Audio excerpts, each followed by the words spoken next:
अमर पूर्वज ताइशांग आदिम धर्मग्रंथ। इस वस्तु का नाम, जिसमें ये दो बेहद संवेदनशील शब्द थे, ली फैन की नसों को झकझोरने वाला था। आंशिक रूप से खुले हुए स्क्रॉल के पास पहुंचकर ली फैन ने अपनी आध्यात्मिक समझ से उस पर ध्यान केंद्रित किया और उत्पाद की जानकारी सामने आ गई। अमर पूर्वज ने ताइशांग आदिम धर्मग्रंथ को बलपूर्वक जब्त कर लिया। कई साल पहले अमर पूर्वज व्यक्तिगत रूप से ताइशांग आदिम धर्मग्रंथ उधार लेने के लिए ताइशांग संप्रदाय के पास गए थे। उस समय चित्रकला में कुशल एक साधक ताइशांग संप्रदाय में अतिथि बनकर आया।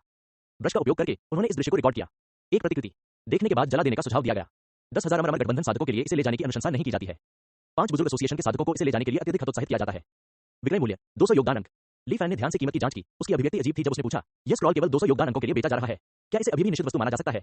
परिचारक ने धैर्यपूर्वक समझाया, चूंकि यह एक प्रतिकृति है और इसका बड़े पैमाने पर उत्पादन किया जा सकता है, इसलिए इसकी कीमत बहुत कम है। इसे निश्चित वस्तु इसलिए माना गया है क्योंकि इस पेंटिंग में 2 दीर्घायु अमर शामिल है। इसे लापरवाही से प्रदर्शित करने से बड़ी परेशानी पैदा हो सकती है। 2 दीर्घायु अमरों का उल्लेख करते ही ली फैन की आंखें चमक उठी। वे तुरंत भुगतान करने और इसे प्राप्त करने के लिए तैयार हो गए। हालांकि उस समय ली फैन अचानक सतर्क हो गया, क्या इस पेंटिंग को देखने के बाद कोई परेशानी होगी? परिचारिका मुस्कुराई, सम्मानित अतिथि, आपको यह जानना चाहिए कि इस पेंटिंग में कुछ भी विकृति अपमानजनक नहीं है। यह केवल एक पर्यवेक्षक के दृष्टिकोण से दृश्य को रिकॉर्ड और पुनर्स्थापित करती है। इसके अलावा अमर पूर्वज की नजर में हम साधक चींटियों से अलग नहीं है। वे हमारे शब्दों और कार्यों से परेशान नहीं होंगे। असली परेशानी अमर पूर्वज से नीचे के लोगों से आती है, जो वफादारी दिखाने के लिए उत्सुक है। परिचारक वहीं रुक गया और कुछ नहीं बोला। ली फैन ने धीरे से सिर हिलाया, 200 योगदान अंक खर्च किए और पेंटिंग खरीद ली। स्क्रॉल को बिना खोले ही उसे पकड़े रहने से उनकी आध्यात्मिक भावना तुरंत ही पेंटिंग में प्रवेश कर गई। आसपास का माहौल अचानक बदल गया, मानो वह एक ही पल में समय और स्थान को पार कर हजारों साल पहले पहुंच गया हो। बादलों के विशाल समुद्र के ऊपर 33 चोटियां क्रमिक रूप से संरक्षक संरचनाओं को सक्रिय कर रही थीं।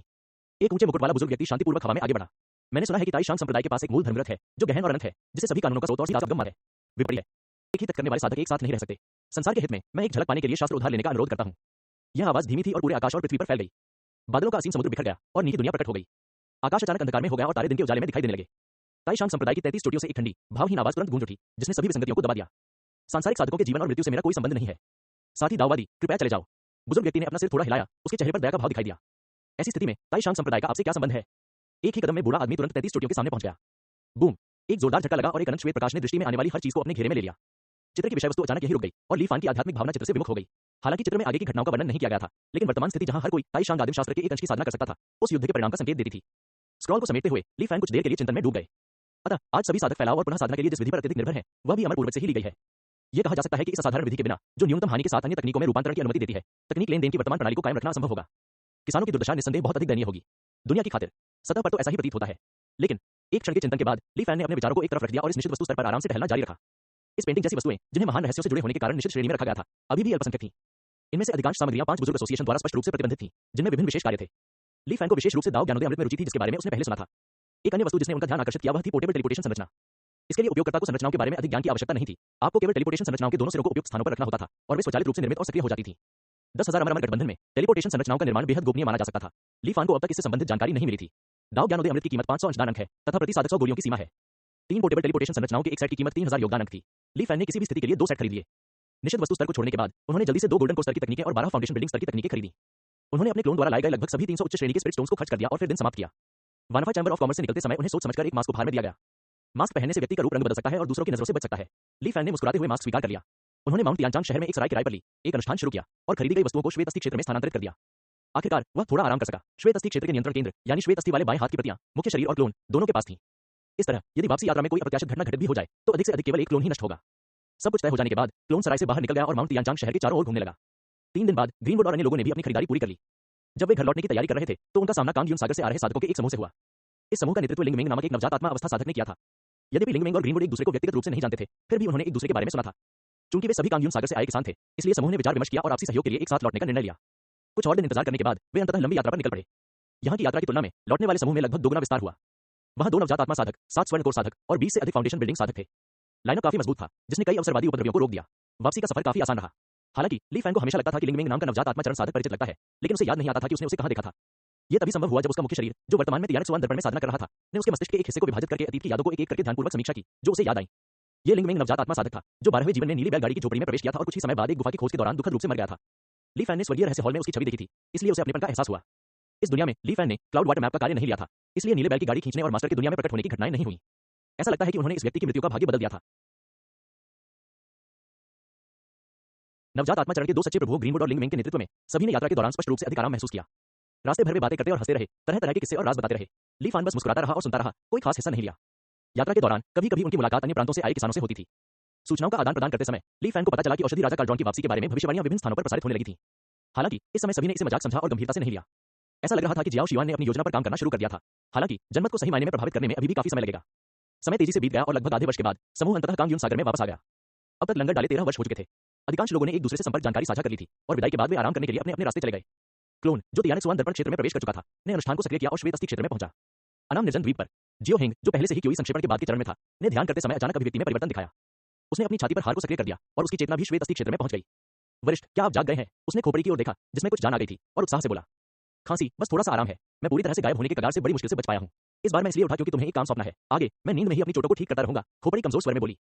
जब मैं नींद में था तो मुझे ऐसा लगा जैसे मेरे आसपास कोई ऐसा व्यक्ति मौजूद है जिसके पास भी ऐसी ही उत्कृष्ट प्रतिभा है, खोपड़ी ने आगे कहा। जियाओ हेंग ने तुरंत जवाब दिया, यह एक साथी है जो मेरे साथ मेरे गृहनगर से आया है, ये फीपेंग।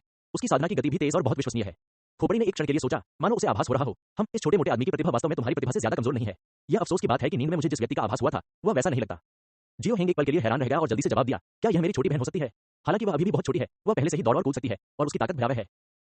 इस छोटी बच्ची की प्रतिभा भी काफी भयानक है, लेकिन उसने अभी तक साधना क्यों शुरू नहीं की? ऐसी प्रतिभा को तो बहुत पहले ही हमारे अमर पुनरुत्थान संगठन में समाहित कर लिया जाना चाहिए था, है ना? बच्चे, तुम इतने लापरवाह क्यों हो? खोपड़ी ने उसे बीच में ही टोक दिया। जियो हेंग शर्मा गया और समझाया, वरिष्ठ, कृपया गलत मत समझिए। मैंने सोचा कि मेरी छोटी बहन अभी भी छोटी है, इसलिए मैंने उसे खेती करने की जल्दी नहीं की। खोपड़ी ने उसे फिर टोका, अद्वितीय प्रतिभा को सामान्य बुद्धि से नहीं मापा जा सकता। तुम तो बस उसे रोक रहे हो। खैर, तुम अभी भी बहुत छोटी हो। ऐसा लगता है कि उस समय तुम्हें इतनी बड़ी जिम्मेदारी सौंपना जल्दबाजी में लिया गया फैसला था। खोपड़ी ने धीमी आवाज में खुद से कहा। वरिष्ठ, जियो हेंग कुछ देर के लिए शब्दों के लिए असमंजस में था। काफी समय के बाद खोपड़ी ने निर्णय लिया, यह जिम्मेदारी अकेले आपके लिए संभालना बहुत कठिन है, तो मैं आपकी मदद करूंगा। यह कहकर खोपड़ी आकाश में उड़ गई। उसकी खोखली आंखों के गड्ढों में से एक हल्की सी रोशनी निकली। प्रकाश में अनगिनत दृश्य तेजी से चमक उठे। थोड़ी देर बाद टिमटिमाती हुई छवियां अचानक बंद हो गईं। खोपड़ी, मानो बहुत अधिक ऊर्जा खर्च कर चुकी हो, जमीन पर गिर पड़ी। जियो हेंग जल्दी से आगे बढ़ा, लेकिन उसे रोक दिया गया। जैसे ही खोपड़ी से निकलने वाली रोशनी उस पर पड़ी, कई लोगों की जानकारी तुरंत जियो हेंग के दिमाग में आ गई। ल्यूली द्वीप, झांग हाओबो, नाइट आइलैंड, यिन युएटिंग, यिन यूसेन। वरिष्ठ, यह क्या है? जियो हेंग कुछ उलझन में पड़ गया। ये भागी के पुत्र और पुत्रियां हैं जिन्हें मैंने एक गुप्त तकनीक का उपयोग करके कांगयून सागर के दायरे में पाया है। इन लोगों में या तो उत्कृष्ट साधना प्रतिभाएं हैं या असाधारण क्षमताएं हैं। ये अमर पुनरुद्धार संगठन को पुनर्जीवित करने में आपकी बहुत मदद करेंगे। दुर्भाग्य से मेरी शक्ति समाप्त हो गई है। भविष्य में ये तुम्हारे अपने भाग्य पर निर्भर करेगा। याद रखें, अपनी शक्ति को विकसित करने और सुधारने पर ध्यान केंद्रित करें। 10,000 अमर गठबंधन की शक्ति अपार है और नवजात आत्मा के स्तर पर भी कोई भी लहर पैदा करना मुश्किल है। तो आपकी सर्वोच्च प्राथमिकता खेती है।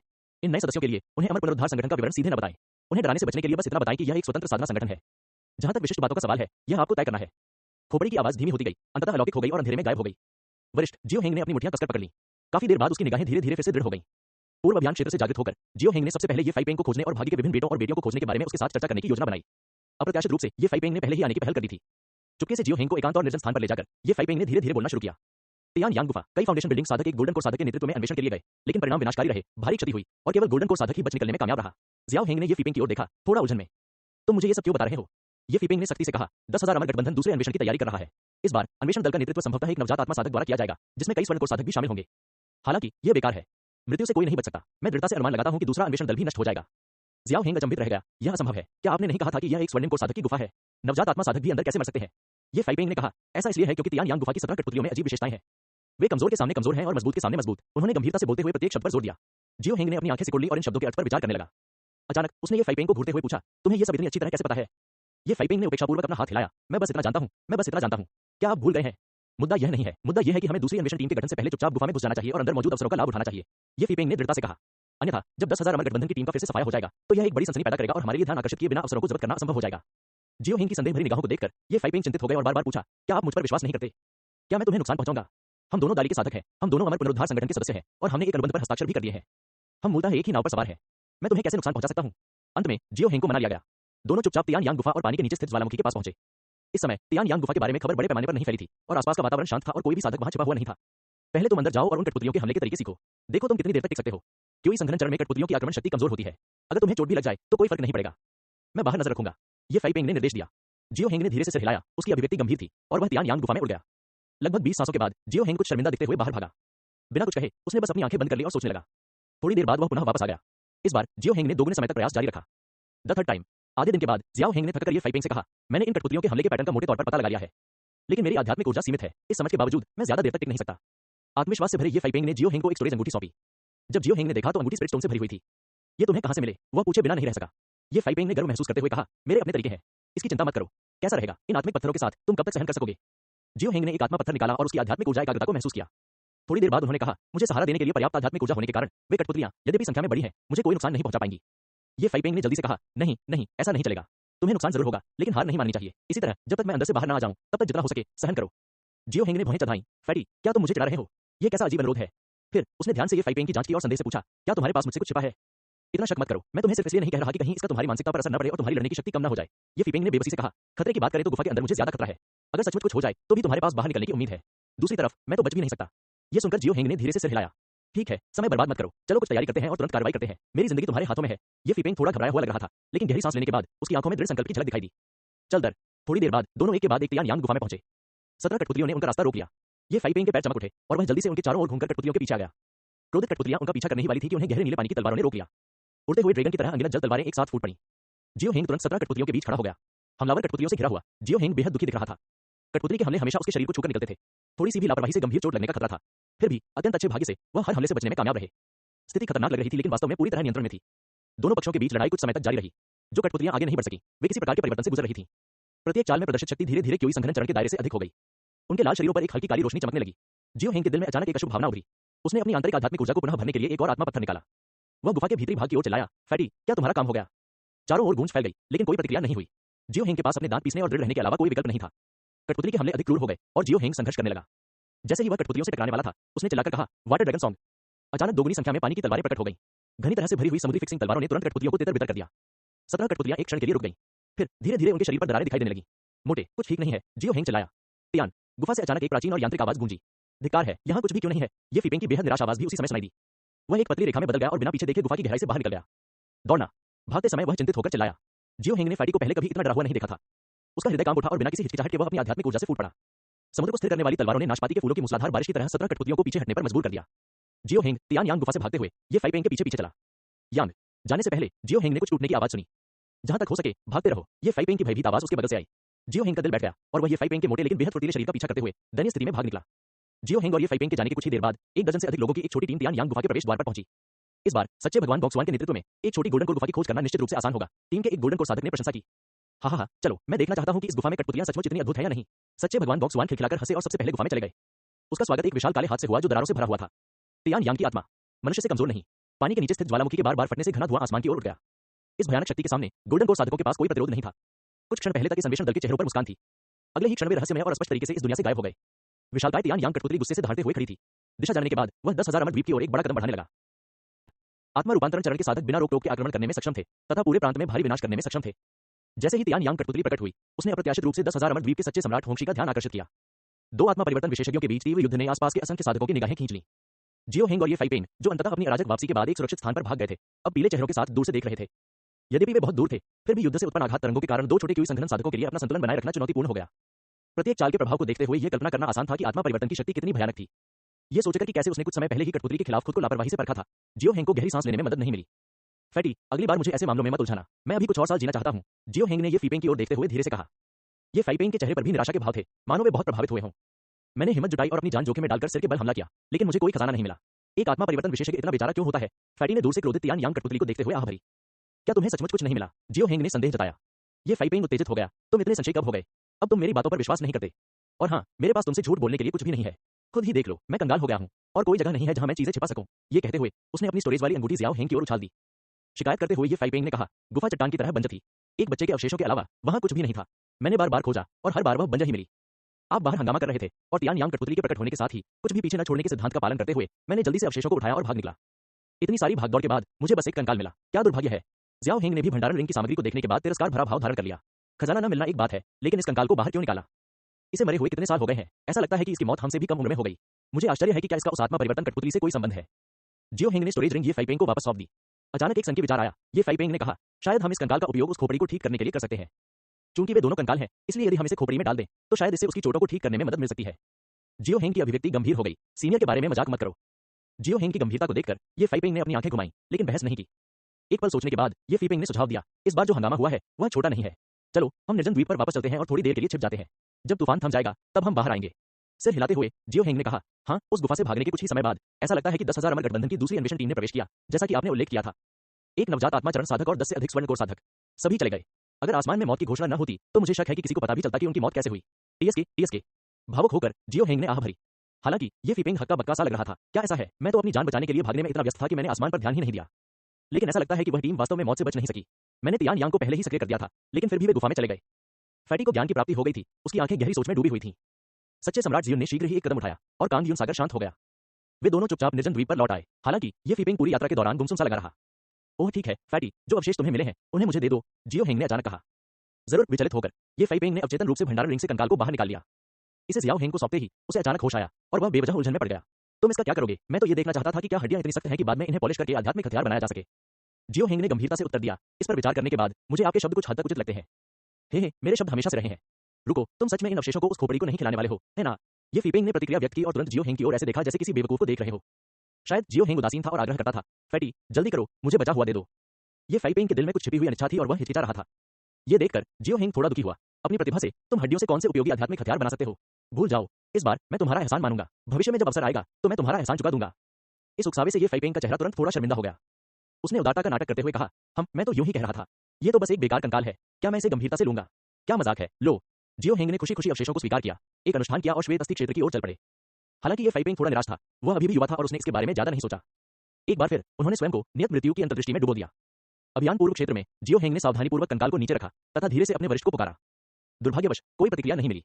यद्यपि जियो हेंग को थोड़ा अफसोस हुआ, लेकिन उसने अवशेषों को वापस नहीं लिया, बल्कि उन्हें वहीं छोड़ दिया जहां उसने शुरू में अपने वरिष्ठ की खोपड़ी पाई थी, इस उम्मीद में कि यह सहायक होगी। फिर वह चुपचाप चला गया। जियो हेंग के जाने के कुछ समय बाद ही ली फैन का अवतार सामने आ गया। जमीन पर पड़े कंकाल को देखकर ली फैन खुद को खुश होने से नहीं रोक सका। ये बच्चा वास्तव में नहीं सोचता कि यह चीज उपयोगी है ना? ली फैन निराकार हत्या के इरादे से ये फाइपिंग पर कड़ी नजर रख रहा था। स्वर्ग और पृथ्वी के दर्शन से यह वास्तव में एक साधारण मानव कंकाल ही था, लेकिन उसके इरादे नेक हैं। यह बच्चा हमेशा से नेक दिल का रहा है। उसकी तुलना में वह मोटा ये फाइपिंग बहुत बुरा है। बच्चे के अच्छे इरादों को निराश न करने के लिए ली फैन ने कंकाल को एक तरफ रख देने और बाद में उससे निपटने का इरादा किया।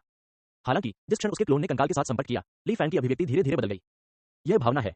गंभीर भाव से उसने ध्यानपूर्वक इसकी पुनः जांच की। हालांकि काफी देर तक जांच करने के बाद भी उन्हें कुछ भी असामान्य नहीं मिला। अजीब, यह असामान्य भावना कहां से आती है? ली फैन ने भुहें चढ़ाकर खुद से कुछ बुदबुदाया। हार मानने को तैयार न होते हुए उन्होंने आधे दिन तक बार बार इसका अध्ययन किया, लेकिन फिर भी उन्हें कुछ नहीं मिला। यह एक शुद्ध किसान का कंकाल है, इसमें कोई संदेह नहीं है। यह कोई छिपा हुआ खजाना नहीं है, लेकिन मेरे दिल में यह अजीब भावना बिना किसी कारण के पैदा नहीं हुई। तो समस्या कहां है? ली फैन ने खोपड़ी को नीचे रखा, हल्के से उस पर अपना हाथ रखा, अपनी आंखें बंद की और ध्यान से अपने दिल में भावना को महसूस किया। काफी समय बाद उसे धीरे धीरे कुछ होने का आभास हुआ। यह अनुभूति कुछ वैसी ही है जैसी मुझे पहली बार स्वर्गीय आत्मा से सामना होने पर हुई थी। यह है भूख। नहीं, ऐसा नहीं है कि मुझे भूख लगी है। बात यह है कि ली फैन को कुछ समझ में आया और उसकी आंखों में एक असाधारण चमक चमक उठी। सत्य भूखा है। तियानेक्सुआन मिरर में ली फैन का मूल स्वरूप, जो एकांत में अभ्यास कर रहा था, अचानक खड़ा हो गया। अनुष्ठान तुरंत ही तय हो गया। पलक झपकते ही वह श्वेत अस्थि लोक में पहुंच गया। जैसे ही उसने युवा साधक के अवशेषों को छुआ, सत्य की अधिसूचना ध्वनि ली फैन के दिमाग में गूंज उठी। एक अवशोषित करने योग्य वस्तु की खोज की, शाश्वत स्मृति। क्या आप इसे अवशोषित करना चाहते हैं? ली फैन के दिल में खुशी की एक जबरदस्त भावना उमड़ पड़ी। जब से उसने 600 साल से अधिक समय पहले यह पता लगाया था कि स्वर्गीय खजाने सत्य को रिचार्ज कर सकते हैं, ली फैन ने अंततः सत्य के लिए उपयोगी दूसरी प्रकार की वस्तु ढूंढ ली थी। स्वर्गीय खजाने एंकरों की चार्जिंग प्रगति को बढ़ा सकते हैं और अतिरिक्त एंकर बिंदुओं को अनलॉक कर सकते हैं। मुझे आश्चर्य है कि इस शाश्वत स्मृति का क्या उपयोग है। गहरी सांस लेते हुए ली फैन ने उसे अवशोषित करने की तत्काल इच्छा को बलपूर्वक दबा दिया। अवशेषों को इकट्ठा करने के बाद ली फैन तियानेक्सुआन मिरर में लौट आया, कुछ तैयारियां की और फिर चुपचाप 10,000 अमर द्वीप छोड़ दिया। पिछले जीवन में स्वर्गीय डॉक्टर द्वारा तियानेक्सुआन मिरर में जबरन घुसने की कृत्य ने ली फैन को काफी मनोवैज्ञानिक छाया के साथ छोड़ दिया था, लेकिन साथ ही इसने ली फैन को यह भी समझा दिया कि तियानेक्सुआन मिरर पूरी तरह से सुरक्षित नहीं था। यदि सत्य द्वारा शाश्वत स्मृति के अवशोषण के दौरान कुछ भी असामान्य घटित होता, तो वह तियानेक्सुआन दर्पण के भीतर और भी अधिक खतरनाक होता, जो साधकों से भरा हुआ था। स्वयं को अलग थलग करने के लिए बाहर एकांत और निर्जन स्थान ढूंढना अधिक सुरक्षित था। दैनिक जीवन में साधारण साधना एक बात थी, लेकिन जब इसमें सत्य शामिल था, तो ली फैन ने अधिक सावधान रहने का फैसला किया। एक यादृच्छिक टेलीपोर्टेशन संरचना का चयन करते हुए उन्होंने 10,000 इमॉर्टल्स द्वीप छोड़ दिया।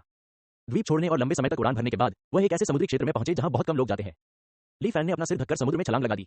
एक गुप्त रूप तावीज को सक्रिय करते समय उन्होंने सत्य को 7 अपर्चर उत्तम हृदय में बदल दिया और हृदय परिवर्तन तकनीक का संचालन किया। अपना रूप बदलने के बाद ली फैन को समुद्र तल में एक गहरी खाई मिली और उसने उसमें गोता लगा दिया। सबसे गहरे भाग में गोता लगाने के बजाय उसने खाई की दीवार में एक बड़ा छेद कर दिया।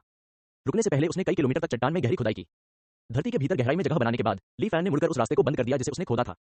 साथ ही उन्होंने निशानों को छिपाने के लिए सूर्य चोरी तकनीक की एक गुप्त तकनीक का भी इस्तेमाल किया। खोह में वापस आकर उसने चारों ओर सुरक्षात्मक संरचनाएं स्थापित की। सभी व्यवस्थाएं हो जाने के बाद ली फैन ने एक बार फिर कंकाल को बाहर निकाला। एक अवशोषित करने योग्य वस्तु की खोज की, शाश्वत स्मृति। क्या आप इसे अवशोषित करना चाहते हैं? सत्य की त्वरित ध्वनि फिर गूंजी। इस बार ली फैन ने हाँ कहा। आसपास का स्थान तुरंत ही ब्रह्मपूर्ण हो गया।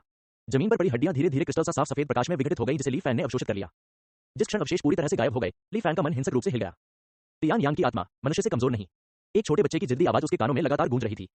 इसके बाद ली फैन की दृष्टि धुंधली हो गई और वह बेहोश हो गया। उसे पता नहीं था कि धीरे धीरे उसे होश में आने में कितना समय लगेगा। पहले तो उसकी आंखें थोड़ी भ्रमित लग रही थी, लेकिन जल्दी ही उनमें स्पष्टता आ गई।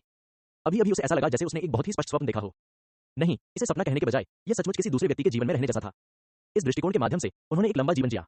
इस प्रक्रिया के दौरान वह केवल देख और सुन सकता था, शरीर को नियंत्रित करके कोई भी गतिविधि नहीं कर सकता था। इसके अलावा उसकी अपनी मानसिक गतिविधि भी निम्नतम स्तर पर दबा दी गई थी। शुरू से अंत तक ली फैन को यह एहसास ही नहीं हुआ कि कुछ गड़बड़ है। और जब ली फैन की नींद खुली तो उसने जो कुछ भी अनुभव किया था वह ज्वार की लहर की तरह तेजी से पीछे हट गया। उसे ठीक से याद नहीं आ रहा था कि उस पर क्या बीत रही थी। केवल कुछ अस्पष्ट छवियां ही बची थीं, जो तेजी से धुंधली होती जा रही थीं। ली फैन ने शाश्वत स्मृति के संपर्क के दौरान जो कुछ हुआ था उसे याद करने का प्रयास जारी नहीं रखा, क्योंकि सत्य से संकेत एक बार फिर प्रकट हुआ था। यद्यपि मनुष्य मर सकता है, परंतु शाश्वत स्मृति सदैव जीवित रहती है। अनंत स्मरण, तियान यांग नश्वर, अवशोषण पूरा हुआ। वर्तमान उपयोग संख्या 3। उसी समय ली फैन के दिमाग में कई जानकारियां स्वाभाविक रूप से उभर आईं। ली फैन ने अपनी आंखें सिकोड़कर ध्यान से देखा। उपयोग की गणना से अनंत स्मरण के भीतर स्मृति दृश्यों के निर्माण का अनुकरण किया जा सकता है। दृश्य में सब कुछ वास्तविकता से अप्रभेद्य है, लेकिन दृश्य से वस्तुओं और सूचनाओं को वास्तविकता में वापस लाने के लिए उस जुनून को खत्म करना आवश्यक है जो शाश्वत स्मृति को बनाए रखता है। यह अभिव्यक्ति पतित अमर लोक से इतनी मिलती जुलती क्यों है? ली फैन थोड़ा स्तब्ध रह गया। गिर गया अमर शाश्वत स्मरण। ली फैन ने एक क्षण के लिए सोचा और धीरे धीरे कुछ उचित अनुमान लगाए। जुनून को खत्म करना, शायद अगली बार जब मैं पतित अमर क्षेत्र में प्रवेश करूं तो मैं इस दृष्टिकोण से इसे देखने का प्रयास कर सकूं। इन विचारों को अस्थायी रूप से दबाते हुए ली फैन ने सत्य से सूचना प्रतिक्रिया महसूस करना जारी रखा। नकली दृश्य में मैं अनंत स्मरण के मालिक को पूरी तरह से बदल दूंगा। इसके साथ ही मुझे अनंत स्मरण के स्वामी की प्रासंगिक स्मृतियां और क्षमताएं भी समकालिक रूप से प्राप्त होंगी। हम पतित अमर क्षेत्र के अनुरूप सभी उपयोगों की गणना के बाद शाश्वत स्मरण पूरी तरह से गायब हो जाएगा। शायद इसे इस तरह समझा जा सकता है, सत्य एक लघु पतित अमर क्षेत्र के निर्माण का अनुकरण करने के लिए शाश्वत स्मरण में निहित ऊर्जा का उपयोग करता है। प्रत्येक सिमुलेशन निर्माण के लिए ऊर्जा खपत की आवश्यकता होती है। जब ऊर्जा समाप्त हो जाएगी तो शाश्वत स्मृति नष्ट हो जाएगी। तथापि ली फैन का मन उत्तेजित हो गया। सत्य के संकेत के अनुसार शाश्वत स्मरण को एक बंधी हुई वस्तु के रूप में उपयोग नहीं किया जा सकता है।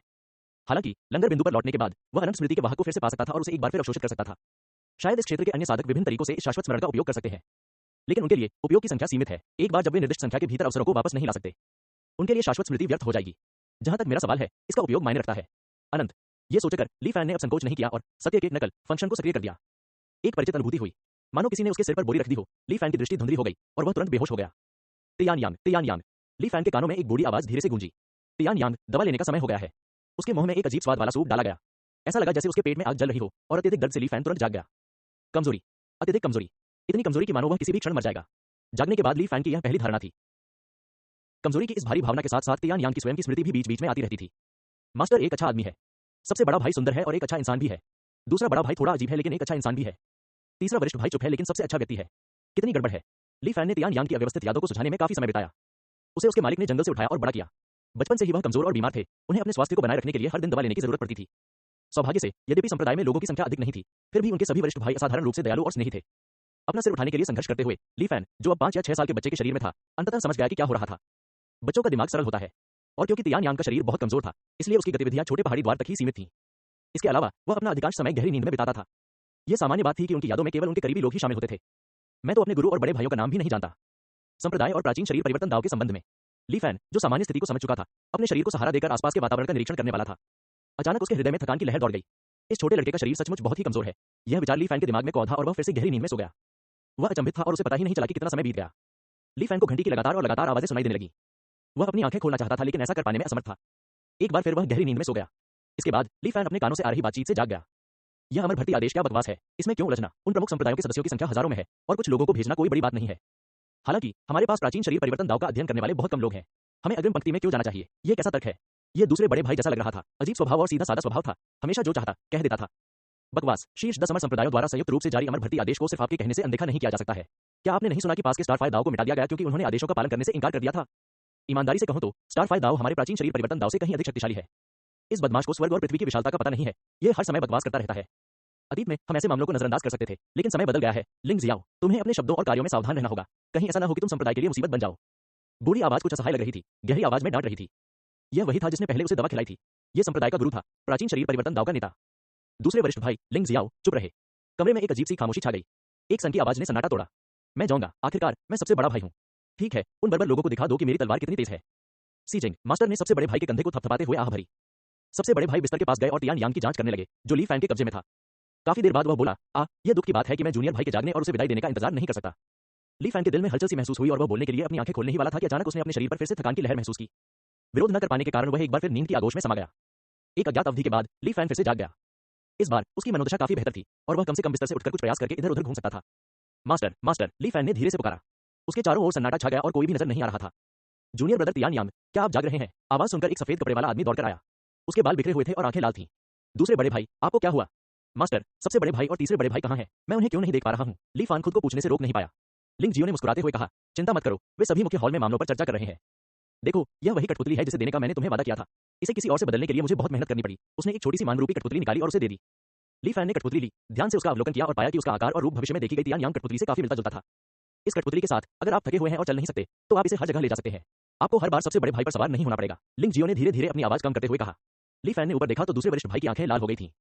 दूसरा बड़ा भाई, हे कोई बात नहीं, तुम थोड़ी देर यहीं कठपुतली से खेलो, मुझे मास्टर और बाकियों से कुछ बातें करनी है। ये कहते हुए लिंग जियाओ ने ली फैन के सिर पर थपथपाया और मुंह फेर लिया। थोड़ी देर बाद ली फैन चुपचाप उसके पीछे चला गया। हालांकि मुख्य हॉल का दरवाजा कसकर बंद था और ऐसा लग रहा था कि वह प्रतिबंधों से सुरक्षित है, जिससे यह देखना असंभव था कि अंदर क्या हो रहा है। असहाय होकर ली फैन ने संप्रदाय के भीतर अन्य स्थानों का पता लगाने का निर्णय लिया। अचानक उसे कुछ सूझा। ली फैन ने तियान यांग के युवा शरीर को संभाला और संप्रदाय के पैतृक हॉल तक पहुंचने के लिए संघर्ष किया।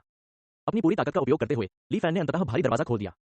नीचे की ओर रखी आत्मा की गोलियों में ली फैन को सबसे बड़े भाई सी जिंग की एक गोली मिली। एक क्षण विचार करने के बाद ली फैन ने सम्मान व्यक्त किया, धीरे से पीछे हट गया और फिर से दरवाजा बंद कर दिया। वह कहीं और जाना चाहता था, लेकिन उसके शरीर में थकावट की भावना फिर से उभर आई। मानो वह कई दिनों और रातों से भूखा रहा हो। ली फैन का पूरा शरीर बेकाबू होकर कांपने लगा। तियान यांग के शरीर में कोई छिपी हुई बीमारी लगती है, यह कोई साधारण कमजोरी नहीं है। चलना भी मुश्किल हो गया था। दृढ़ निश्चय के साथ ली फैन ने अपने हाथ में पकड़ी छोटी कठपुतली को नियंत्रित करने की कोशिश की। एक क्षण में मूलतः खिलौने के आकार की कठपुतली एक वयस्क के आकार में बदल गई। ली फैन के आदेश पर कठपुतली उसे उठाकर कमरे में ले गई। यह कठपुतली एक साधारण व्यक्ति की तुलना में थोड़ी अधिक शक्तिशाली प्रतीत होती है, तथा इसमें कोई साधना नहीं है। बिस्तर पर लेटे हुए ली फैन ने इस बारे में सोचा और फिर वह और अधिक नहीं रुक सका। धीरे धीरे फिर से सो गया। थोड़ी देर बाद ली फैन एक गड़गड़ाहट की आवाज से जाग गया। सम्मानित दूत, कृपया हमारे प्राचीन शरीर परिवर्तन दाव को छोड़ दें। मुझे मिलाकर प्राचीन शरीर परिवर्तन दाव में कुल मिलाकर केवल 5 लोग हैं। कुछ ही वर्षों में मेरे 2 शिष्यों की अग्रिम मोर्चे पर दुखद मृत्यु हो गई। अगर ऐसा ही चलता रहा तो दुश्मन के आने से पहले ही मेरी प्राचीन शारीरिक परिवर्तन दाव की विरासत नष्ट हो जाएगी। स्वामी की उदास आवाज लगातार बयान करती रही, लेकिन दूसरा पक्ष पूरी तरह से उदासीन लग रहा था। मुझसे शिकायत मत करो, मैंने तुम्हारे संप्रदाय से भी बदतर हालत वाले संप्रदाय देखे हैं, तो क्या हुआ? 7 दिनों के भीतर आपको किसी अन्य व्यक्ति को शामिल होने के लिए भेजना होगा, अन्यथा चाहे एक मर जाए या सब मर जाए, यह आप पर निर्भर है। दूसरी ओर से प्रतिक्रिया एक मौत जैसी खामोशी थी। एक क्षण के बाद आवाज धीमी हो गई और उसने धीरे से समझाया, गुआंग यांग जी, तुम्हें यह समझना चाहिए कि गिरे हुए घोंसले के नीचे कोई भी अंडा नहीं बचता। ऐसा नहीं है कि हम 10 महान अमर संप्रदाय आपको मजबूर कर रहे हैं। युद्ध के मैदान पर स्थिति गंभीर है और हम एक महत्वपूर्ण क्षण पर पहुंच गए हैं।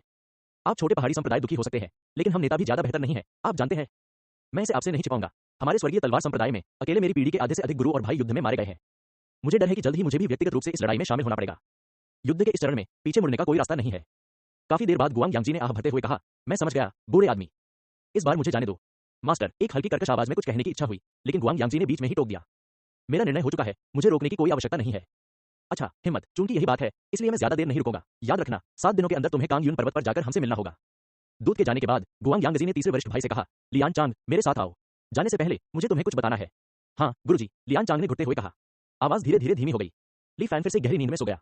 तियान यांग, अब दवा लेने का समय हो गया है। ये नई जड़ी बूटियां उन प्रमुख संप्रदायों द्वारा वितरित की जाती हैं। ये उन जड़ी बूटियों से कहीं बेहतर गुणवत्ता वाली हैं जो आप पहले लेते थे। ली फैन की धारणा में आमतौर पर चुप रहने वाला तीसरा वरिष्ठ भाई अचानक बातूनी हो गया। उसने तियान यांग को दवा खिलाई और साधना जगत की कुछ रोचक कहानियां और अफवाहें भी सुनाई। तीसरे वरिष्ठ भाई, क्या मास्टर सबसे बड़े वरिष्ठ भाई और दूसरे वरिष्ठ भाई की तरह वापस नहीं आ रहे हैं? ली फैन ने अचानक पूछा। लियान चांग की गतिविधियां अचानक रुक गईं। एक क्षण बाद उन्होंने मुस्कुराते हुए कहा, छोटे भाई, ज्यादा मत सोचो, आराम करना और स्वस्थ होना ही प्राथमिकता है। मास्टर जी अवश्य वापस आएंगे। निश्चित रूप से। लियान चांग ने यह वाक्य दोहराया मानो वह स्वयं को समझाने का प्रयास कर रहा हो। ली फैन ने सिर हिलाया। दवा के असर के बाद उसके पेट में गर्माहट फैल गई, जिससे उसे काफी आराम मिला। जैसे ही नींदापन ने उसे फिर से घेर लिया, ली फैन गहरी नींद में सो गया। टकराना, टकराना। ली फैन की नींद लड़ाई की आवाज से खुली। तीसरे वरिष्ठ भाई की आवाज दूर से गूंजी। हर बार वे कहते हैं कि यह अंतिम लड़ाई है, एक महत्वपूर्ण क्षण है। कितना समय हो गया है, कितने लोग मर गए हैं, यह कभी समाप्त नहीं होता। मैं नहीं जाऊंगा, तुम मुझे मार सकते हो। वैसे भी अग्रिम पंक्ति में जाने का मतलब है मौत। दूसरे व्यक्ति की आवाज थकान से भरी थी। लियान चांग, मुझे कार्रवाई करने के लिए मजबूर मत करो। क्या तुम्हें लगता है कि तुम सिर्फ इसलिए मर सकते हो क्योंकि तुम मरना चाहते हो? तुम्हें युद्ध में लड़ने के लिए एक अमर कठपुतली में बदलना भी मेरे लिए अपने मिशन को पूरा करने का एक तरीका है। हालांकि आपके गुरु गुआंग यांग जी ने युद्ध के मैदान में मेरी जान बचाई थी। मरने से पहले मैंने उनसे वादा किया था कि मैं प्राचीन शरीर परिवर्तन दाव की यथासंभव देखभाल करूंगा। इस बार मैं खुद तुम्हें समझाने आया हूं, ये तो मेरी मेहरबानी है, अन्यथा आपको सीधे ले जाया जाता। शेष समय का सदुपयोग करें और जो कुछ भी कहने की आवश्यकता है उसे कहें। तियान यांग नाम का वह छोटा लड़का, गुआंग यांग जी ने भी मुझसे उसका जिक्र किया। उसका शरीर आपके संप्रदाय के प्राचीन शरीर परिवर्तन दाव के साथ अत्यंत संगत है। जब तक वह क्लेश से बच सकता है, वह निस्संदेह प्राचीन शरीर परिवर्तन दाव को पुनर्जीवित करेगा। दूत ने आगे कहा, मैं जानता हूं कि प्राचीन शरीर परिवर्तन दाव ने वास्तव में बहुत त्याग किया है। युद्ध जीतने के बाद पुण्य वितरण के दौरान मैं तियान यांग को एक अतिरिक्त ताइशान फाउंडेशन स्थापना गोली देने के लिए आवेदन करूंगा। यह गोली उसे अपना भाग्य बदलने, अस्थि शोधन के माध्यम से अपने शरीर को नया रूप देने और अपने संविधान को नया आकार देने में मदद करेगी। यह ताइशांग संप्रदाय की अद्वितीय दिव्य औषधि है और ताइशांग संप्रदाय के साधारण आंतरिक शिष्य भी इसे लेने के योग्य नहीं है। दूत के निरंतर शब्दों के तहत लियान चांग को अंततः मना लिया गया। मैं आपके साथ अग्रिम पंक्ति में जाने को तैयार हूं, हालांकि मेरी एक शर्त है, मुझे जाने से पहले यह ताइशांग फाउंडेशन स्थापना गोली चाहिए। लियान चांग ने दृढ़ता से कहा। मेरे छोटे भाई का शरीर बहुत कमजोर है और वह हमेशा गहरी नींद में सोता रहता है। अपनी किस्मत बदलने वाली इस गोली के बिना वह अपना ख्याल नहीं रख सकता। आप, दूत ने आह भरी। काफी देर बाद उसने धीरे से कहा, ठीक है, मैं जाकर कोशिश करूंगा। दूत के चले जाने के बाद लियान चांग ने ली फैन से संपर्क किया और बहुत सारी बातें कही। हालांकि ली फैन नींद की हालत में कुछ भी स्पष्ट रूप से नहीं सुन पा रहा था। कुछ समय बाद ली फैन ने लियान चांग की उत्साहित आवाज सुनी, जूनियर भाई, जल्दी से यह गोली ले लो। इसे लेने के बाद आप सामान्य हो जाएंगे। लियान चांग ने ली फैन को ताइशान फाउंडेशन स्थापना गोली खिलाई, एक पल के लिए देखा और राहत की सांस ली। एक और परिचित आवाज सुनाई दी, ठीक है, चूंकि गोली ठीक है, तो चलो जल्द से जल्द चलें। यदि हम अंतिम लड़ाई में देरी करते हैं तो मैं आपकी सुरक्षा की गारंटी नहीं दे सकता। लियान चांग ने ली फैन के सिर पर थपथपाया। छोटे भाई, अपना ख्याल रखना। धीरे धीरे कदमों की आहट कम हो गई और दरवाजा जोर से बंद हो गया। तब से प्राचीन शरीर परिवर्तन दाव पूर्ण मौन में चला गया। जब ली फैन बिस्तर पर लेटा था, आधा सोया हुआ और आधा जागा हुआ, तो उसने महसूस किया कि ताइशान फाउंडेशन स्थापना गोली की औषधीय शक्ति लगातार उसके पेट में फैल रही है। उसकी मांसपेशियों में गर्मी की लहरें बहने लगी, जिससे उसका शरीर बदल गया। ये सभी पिछली दवाओं से अधिक शक्तिशाली थी। धीरे धीरे उसके शरीर में ताकत लौट आई। ली फैन एक बार फिर गहरी नींद में सो गया। जब वह जागा तो उसने पाया कि उसके शरीर में बहुत समय से खोई हुई स्फूर्ति भर गई है। उसका मन भी अधिक स्पष्ट हो गया। तियान यांग के शरीर को प्राप्त करने के बाद से उसके साथ जो कुछ हुआ था, उस पर विचार करते हुए ली फैन खुद को थोड़ा असहाय महसूस करने से नहीं रोक सका। इस शरीर की कमजोरी ली फैन की कल्पना से कहीं अधिक थी। इससे वह कोई भी प्रभावी योजना या रणनीति बनाने में असमर्थ हो गया। वह केवल कथानक को खुलते हुए देख सकता था, बिल्कुल मूल तियान यांग की तरह। ऐसा लगता है कि यह पहला प्रयास अनिवार्य रूप से विफल होने वाला है। लेकिन मुझे पहले प्रयास में कुछ भी हासिल होने की उम्मीद नहीं थी। इसे जानकारी एकत्रित करने के रूप में समझें। इन विचारों के साथ ली फैन ने प्राचीन शरीर परिवर्तन दाव की गुफा की खोज की। तीसरे वरिष्ठ भाई द्वारा छोड़ी गई ज़ेड पर्ची के अलावा उसे कुछ भी मूल्यवान नहीं मिला। गुफा का प्रवेश द्वार कसकर बंद कर दिया गया था और उसे अंदर से खोला नहीं जा सकता था। एक क्षण तक निरीक्षण करने के बाद ली फैन को धीरे से महसूस हुआ, ऐसा लगता है कि यह प्राचीन शरीर परिवर्तन दाव द्वारा लगाया गया प्रतिबंध है, न कि प्रतिबंध बहुत मजबूत होने का मुद्दा। क्या मैं केवल इसी स्थान पर रह सकता हूँ? कुछ देर विचार करने के बाद ली फैन कमरे में वापस आया और ज़ेड पर्ची की सामग्री को पढ़ना शुरू कर दिया। प्राचीन शरीर परिवर्तन दाव की विरासत के अलावा तीसरे वरिष्ठ भाई की ओर से तियान यांग को प्रोत्साहन का संदेश भी था। छोटे भाई, घर पर अच्छी तरह से खेती करो और मेरे लौटने की प्रतीक्षा करो। गुरु ने कहा कि एक बार तुम्हारा शरीर ठीक हो जाए तो तुम्हारी साधना प्रतिभा किसी से नहीं हारेगी, उन 10 महान अमर संप्रदायों के प्रत्यक्ष शिष्यों सहित। चलो, मैं तुम पर भरोसा कर रहा हूँ। जब तुम भविष्य में साधना में सफलता प्राप्त करोगे तो मैं तुम पर भरोसा करूंगा कि तुम मेरे समर्थक बनोगे। ज़ेड पर्ची नीचे रखने के बाद ली फैन काफी देर तक चुप रहा। असाधारण साधना प्रतिभा हो। शायद तीसरे वरिष्ठ भाई मरने से पहले तियान यांग को प्रोत्साहित करना चाहते थे। यदि तियान यांग की प्रतिभा सचमुच अद्भुत थी तो वह अपने जीवनकाल में गोल्डन को स्टेज पर कैसे रुक सकते थे? आत्मा परिवर्तन प्राप्त करने के लिए उसे हजारों वर्षों तक पृथ्वी की शक्ति को अवशोषित और परिष्कृत करने की आवश्यकता थी। उन्होंने एक अपरंपरागत दृष्टिकोण अपनाया और मानक से हट गए। हालांकि अंततः वे एक आत्मा परिवर्तन साधक बन गए, लेकिन इसका असाधारण प्रतिभा से कोई लेना देना नहीं था। ली फैन ने अपना सिर हिलाया और मन ही मन आह भरी। थोड़ी देर बाद ली फैन ने इस अवधि के दौरान प्राप्त जानकारी को संक्षेप में प्रस्तुत करना शुरू किया। प्रारंभ में जब उन्होंने पहली बार क्लाउड वाटर हेवनली पैलेस में प्रवेश किया तो उन्होंने किनतांग और गुदावादी से प्राचीन काल में हुए एक विशाल और अत्यंत क्रूर युद्ध के बारे में जाना। यद्यपि उन्हें तियानतसुआन दर्पण में कोई प्रासंगिक अभिलेख नहीं मिला, संभवतः उन शक्तिशाली शक्तियों के प्रभाव के कारण जो साधकों को त्रासदियों को भूलने पर मजबूर कर देते थे, अमर की खोज में वर्णित भयावह युद्ध दृश्यों ने ऐसे युद्ध के अस्तित्व का संकेत दिया। तियान यांग के शाश्वत स्मरण से ली फैन को इस युद्ध की क्रूरता की गहरी समझ प्राप्त हुई। उस समय साधना जगत में छोटे छोटे पर्वतीय संप्रदाय भी लगभग पूरी तरह से नष्ट हो गए थे। यह कल्पना की जा सकती है कि यह युद्ध कितना विनाशकारी था। युद्ध में कौन कौन से दो पक्ष थे और वे किसके लिए लड़ रहे थे?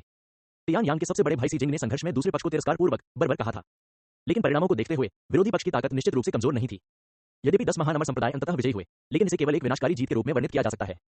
ली फैन अपने पुनर्जन्मों में शक्तिशाली ताओ एकीकरण साधकों का सामना कर चुका था, जानता था कि वे कितने भयानक थे। हालांकि प्राचीन काल में ताओ एकीकरण की महाशक्तियां दुर्लभ नहीं थीं। वास्तव में उन शक्तिशाली संप्रदायों में उनकी संख्या काफी थी। यह उल्लेख करने की आवश्यकता नहीं है कि 10 महान अमर संप्रदायों में निस्संदेह दीर्घायु अमरों की उपस्थिति थी। इसके बारे में सोचने से ही यह स्पष्ट हो गया कि जब ये संप्रदाय एकजुट हुए तो उन्होंने एक दुर्जय शक्ति का निर्माण किया। ऐसा कौन सा शत्रु है जो साधकों को ऐसी निराशाजनक स्थिति में धकेल सकता है? ली फैन संदेह से भरा हुआ था। सच्चाई इतिहास के कोहरे में छिपी थी। इतने सारे मौके मिलने के बावजूद ली फैन को उसकी एक छोटी सी झलक ही मिल पाई थी। उस समय क्या हुआ था, इसे सही मायने में समझने के लिए ली फैन को अधिक जानकारी की आवश्यकता थी। यह सोचकर ली फैन ने चुपचाप अपने मन में प्राचीन युद्ध के बारे में बिखरे विचारों को दबा दिया और अपना ध्यान दूसरी बात पर केंद्रित कर लिया। प्राचीन युद्ध युग में संप्रदाय समृद्ध हुए। 10 महान अमर संप्रदायों के गठबंधन ने संपूर्ण साधना जगत पर पूर्ण प्रभुत्व स्थापित कर लिया। वरिष्ठ भाई लियान चांग द्वारा छोड़ी गई ज़ेड पर्ची में भी स्वर्ग और पृथ्वी को लूटने के नए कानून का कोई रिकॉर्ड नहीं है। अतः यह अनुमान लगाया जा सकता है कि प्राचीन युद्ध युग अमर पूर्वज की शिक्षाओं से पहले का रहा होगा। संभवतः इस प्राचीन युद्ध के कारण ही इन प्राचीन संप्रदायों की जीवन शक्ति को महत्वपूर्ण क्षति पहुंची। अमर पूर्वज का नया कानून केवल इस युद्ध द्वारा निर्मित स्थान में ही पूरी तरह से विकसित हो सकता है। इस सुधार काल के आगमन के साथ नए कानून ने अंततः पुराने कानूनों का स्थान ले लिया। हालांकि पिछले कुछ वर्षों में खेती की दुनिया अपने पूर्व गौरव पर लौट आई है। फिर भी जैसे जैसे साधक स्वर्ग और पृथ्वी को लूटते गए, उन्हें स्वर्ग और पृथ्वी की प्रतिक्रिया का सामना करना पड़ा। साधक उसी तकनीक का अभ्यास नहीं कर सके और महाविपत्ति युग अचानक आ गया। महाविपत्ति युग के प्रारंभिक चरणों में अपरिहार्य संघर्ष हुए, लेकिन समग्र व्यवस्था अभी भी बनाए रखी जा सकी। लेकिन जैसे जैसे समय बीतता गया, अधिकाधिक किसान अपनी जीवन सीमा के करीब पहुंच गए और पतन अपरिहार्य हो गया। इस महत्वपूर्ण क्षण में अमर मृत्यु का मियाज़मा फूट पड़ा। इसे ही वे महाप्लेग युग कहते हैं। अमर नश्वर मियाज़मा के खतरे का सामना करते हुए साधकों को आपसी नरसंहार को अस्थायी रूप से रोकना पड़ा और अमर नश्वर मियाज़मा की समस्या को हल करने के तरीके खोजने पड़े। मनुष्यों का सामूहिक वध अप्रभावी था, इसलिए वे उन्हें केवल निकटवर्ती उपलोकों में ही स्थानांतरित कर सकते थे। जब यह संसार नश्वर से रहित था, तब अमर नश्वर मियाज़मा की समस्या पूरी तरह से हल हो गई थी। सच्ची अराजकता और नरसंहार आ गया। साधना जगत की रूढ़िवादी व्यवस्था, जो अनगिनत वर्षों से चली आ रही थी, रातों रात ढह गई। सब कुछ बिखर गया और साधक चींटियों की तरह जीवित रहने के लिए संघर्ष करने लगे। यह काल महान अंधकार युग था। सबसे अंधकार में दिन भी हमेशा बीत जाते हैं। जब किसानों की संख्या न्यूनतम हो गई तो अंततः नरसंहार बंद हो गया। इस समय तक साधना जगत पहले ही उजाड़ हो चुका था। केवल अकेले साधक ही, जो महान अंधकार युग से बच गए थे, इस उजाड़ भूमि पर रहते थे। इस काल को उजाड़ युग कहा जा सकता है। इसके बाद 10,000 अमर गठबंधन और 5 बुजुर्ग संघ की स्थापना ने जुबानहुआंग क्षेत्र में एक नए साधना क्रम के उद्भव की घोषणा की। ली फैन ने खेती की दुनिया में प्रवेश करने के बाद से विभिन्न अवलोकन आयोजित किए। धीरे धीरे एक स्पष्ट ऐतिहासिक प्रगति उभर कर सामने आई। साधक सभ्यता की जीवन शक्ति सचमुच दृढ़ है। ली फैन आह भरने से खुद को रोक नहीं सका। इतनी सारी आपदाओं का सामना करने के बाद भी, लगभग विलुप्त हो जाने के बाद भी, वे खंडहरों से फिर से उग सकते हैं और विकसित हो सकते हैं। आगे की सोचते हुए ली फैन को एहसास हुआ कि उसके भविष्य के प्रतिद्वंद्वी पुराने राक्षस हो सकते हैं जो एक के बाद एक उन सभी विपत्तिपूर्ण अवधियों से बच गए थे। ली फैन अपने सिर में झुंझुनी महसूस करने से खुद को नहीं रोक सका। हालांकि वह निडर था। मैं अनगिनत बार असफल हो सकता हूं, लेकिन इससे कोई फर्क नहीं पड़ता कि आप लोग किस स्तर की साधना पर हैं। जब तक आप लोग एक बार असफल होते हैं, आप लोग पूरी तरह से हार चुके हैं। मुझे किस बात का डर है? मैं उन लोगों को मृत्युदंड दूंगा जो मेरी दीर्घायु में बाधा डालेंगे। ली फैन पहले ही समझ चुका था कि जुबानहुआंग क्षेत्र में यह नया आदेश कुछ हद तक मछली जुए के समान था। जीवित रहने के लिए सिर्फ नया मछली राजा बनना ही पर्याप्त नहीं था। उसे उन प्राचीन मछली राजाओं के सामूहिक शिकार से भी बचना था जो उत्सुकता से उसकी प्रतीक्षा कर रहे थे। तभी जाकर उसे अपने भाग्य को नियंत्रित करने की योग्यता प्राप्त हुई। उसके विचार धीरे धीरे शांत हो गए। सत्य के अनुकरण की दुनिया अभी खत्म नहीं हुई थी। ली फैन ने अनुमान लगाया कि तियान यांग की साजिश अभी पूरी नहीं हुई है।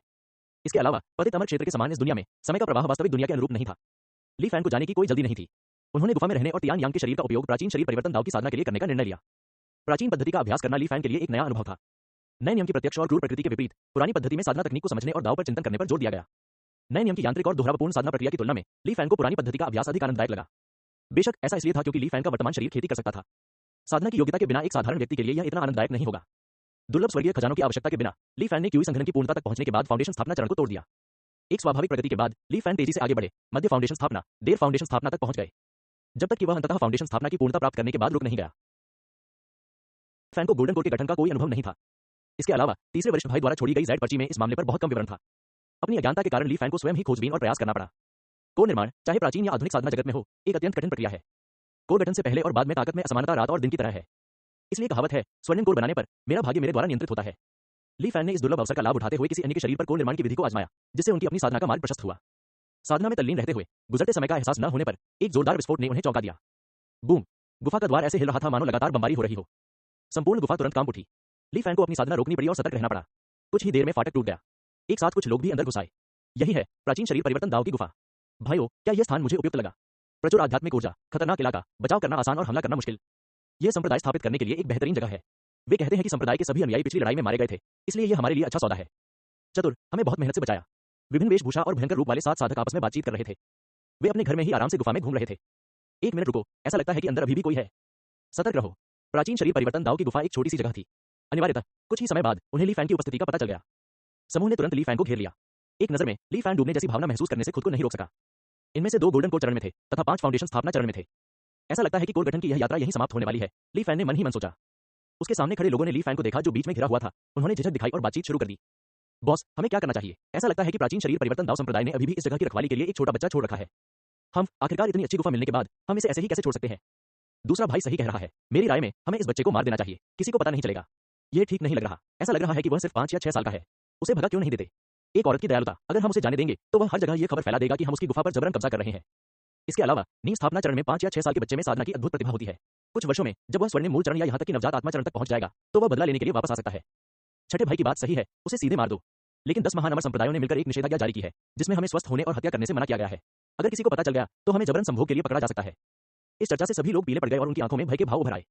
अंत में समूह के नेता ने अंतिम निर्णय लिया। चूंकि बात यहाँ तक पहुंच गई है, इसलिए यहाँ से जाने का कोई औचित्य नहीं है। मुझे एक गोल्डन कोर साधक को मारने में कुछ आपत्ति होगी, लेकिन एक फाउंडेशन एस्टेब्लिशमेंट साधक को, उसे तो तोप का चारा भी नहीं माना जा सकता। भले ही अमर संप्रदायों को पता चल जाए, वे वास्तव में हमारे साथ कुछ नहीं करेंगे। आक्रमण करना, नेता ने आदेश दिया, लेकिन वह स्वयं स्थिर रहा। 5 फाउंडेशन स्थापना साधकों ने एक दूसरे को देखा। असहाय होकर आदेश की अवहेलना करने का साहस न करते हुए उन्होंने अपने अपने आध्यात्मिक हथियार निकाले और ली फैन पर हमला कर दिया।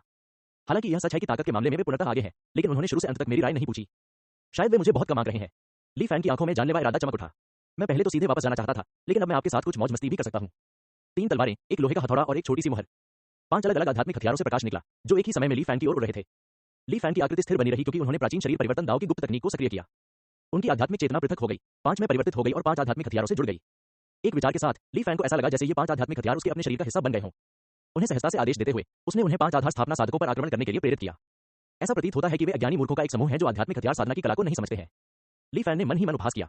प्राचीन शारीरिक परिवर्तन दाव में इस गुप्त तकनीक को बाह्य शारीरिक परिवर्तन कहा जाता था। यह अन्य साधकों के आध्यात्मिक हथियारों को प्रभावित और नियंत्रित कर सकता था तथा युद्ध के निर्णायक क्षणों में अक्सर चमत्कारी प्रभाव डालता था। बेशक प्रभावशीलता साधक के अपने आध्यात्मिक हथियारों पर नियंत्रण के आधार पर भिन्न होती थी। अब जैसी स्थिति जहां ली फैन ने आसानी से आध्यात्मिक हथियारों पर नियंत्रण हासिल कर लिया, शायद ही कभी हुई हो। इसका अर्थ केवल यह हो सकता है कि अन्य 5 ने तो सबसे बुनियादी आध्यात्मिक हथियार शोधन भी नहीं किया था। ऐसा लग रहा था मानो उन्होंने जमीन से आध्यात्मिक हथियार उठा लिए हों और उनका सीधा प्रयोग करना शुरू कर दिया हो। इसमें सामान्य बुद्धि का कोई अंश मात्र भी नहीं था। आध्यात्मिक हथियारों के अचानक पलटने से 5 अचंभित रह गए। आश्चर्य की चीखों के बीच उन्होंने उन्मत्तापूर्वक प्रतिरोध करने का प्रयास किया।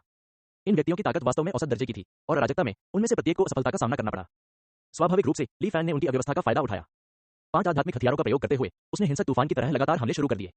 एक बनाम 5 के अंतर के बावजूद उन्होंने अप्रत्याशित रूप से उन्हें जवाबी लड़ाई लड़ने में असमर्थ बना दिया। चूंकि जीत निश्चित लग रही थी, इसलिए 7 में से नेता अब और शांत नहीं बैठ सका। यह बेकार लोगों का समूह है, उसने जोर से गाली दी। इसके बाद उन्होंने एक बर्फ उगलने वाली उड़ने वाली तलवार बुलाई जो प्रकाश से भरी हुई थी। गोल्डन कोर की जबरदस्त शक्ति को लेकर यह ली फैन की ओर टूट पड़ा। ली फैन ने अपनी आध्यात्मिक चेतना को आगे बढ़ाया और उड़ती तलवार को नियंत्रित करने का प्रयास किया। हालांकि यह केवल थोड़ी देर के लिए रुका और अगले ही पल यह ली फैन के शरीर में घुस गया। खेती के स्तरों में असमानता बहुत ज्यादा है, कोई भी गुप्त तकनीक इसकी भरपाई नहीं कर सकती। आसपास का वातावरण जम गया और फिर एक एक करके बिखर गया। मानो एक क्षण में पानी की गहराई से उभरकर ली फैन वास्तविक दुनिया में लौट आया। सत्य पैनल में अनंत स्मरण के लिए उपयोग की संख्या 2 हो गई थी। प्राचीन शरीर परिवर्तन दाव तकनीक की विषय वस्तु को याद करने का प्रयास व्यर्थ था। हालांकि उनके व्यक्तिगत अनुभव उनके मन में स्पष्ट रूप से अंकित थे। एक क्षण विचार करने के बाद ली फैन ने तुरंत दूसरा प्रयास नहीं किया। इसके बजाय पानी के अंदर सभी निशान मिटाने के बाद वह अपने मूल स्वरूप में लौट आया। चुपचाप वह 10,000 अमर द्वीप पर वापस चला गया। ऐसा लगता है कि अगर मैं इस स्थिति से बचना चाहता हूं तो शुरुआत करने के लिए 2 जगहें हैं। पहला, तियान यांग की कमजोर हालत को ठीक करने का तरीका ढूंढना है। शुरुआती दौर में कथानक के विकास में भाग लेना है। चरों को देखते हुए यह एक अलग परिणाम दे सकता है। दूसरा है ताइशांग फाउंडेशन स्थापना गोली लेने के बाद की अवधि के दौरान गोल्डन कोर क्षेत्र में साधना करना। उन 7 लोगों को हराने से आगे की कहानी खुल जाएगी। ठीक है, कोई जल्दी नहीं है, पहले पता लगाएं कि तियान यांग के साथ क्या हो रहा है। उस समय ली फैन ने तियानक्सुआन मिरर में कीमत खोजे। कमजोरी, बेहोशी, शरीर का विकास न होना। कुछ ही देर में दर्जनों सूचनाएं सामने आ गईं। भ्रूण पूरी तरह विकसित नहीं हुआ, एक महिला साधक द्वारा बलपूर्वक शरीर से बाहर निकाल दिया गया। जन्मजात दुर्बलता, अपर्याप्त सार। उपचार के लिए जन्मजात ऊर्जा को पुनः प्राप्त करने के लिए एक शक्तिशाली टॉनिक की आवश्यकता है। तो वह एक समय से पहले पैदा हुआ बच्चा है।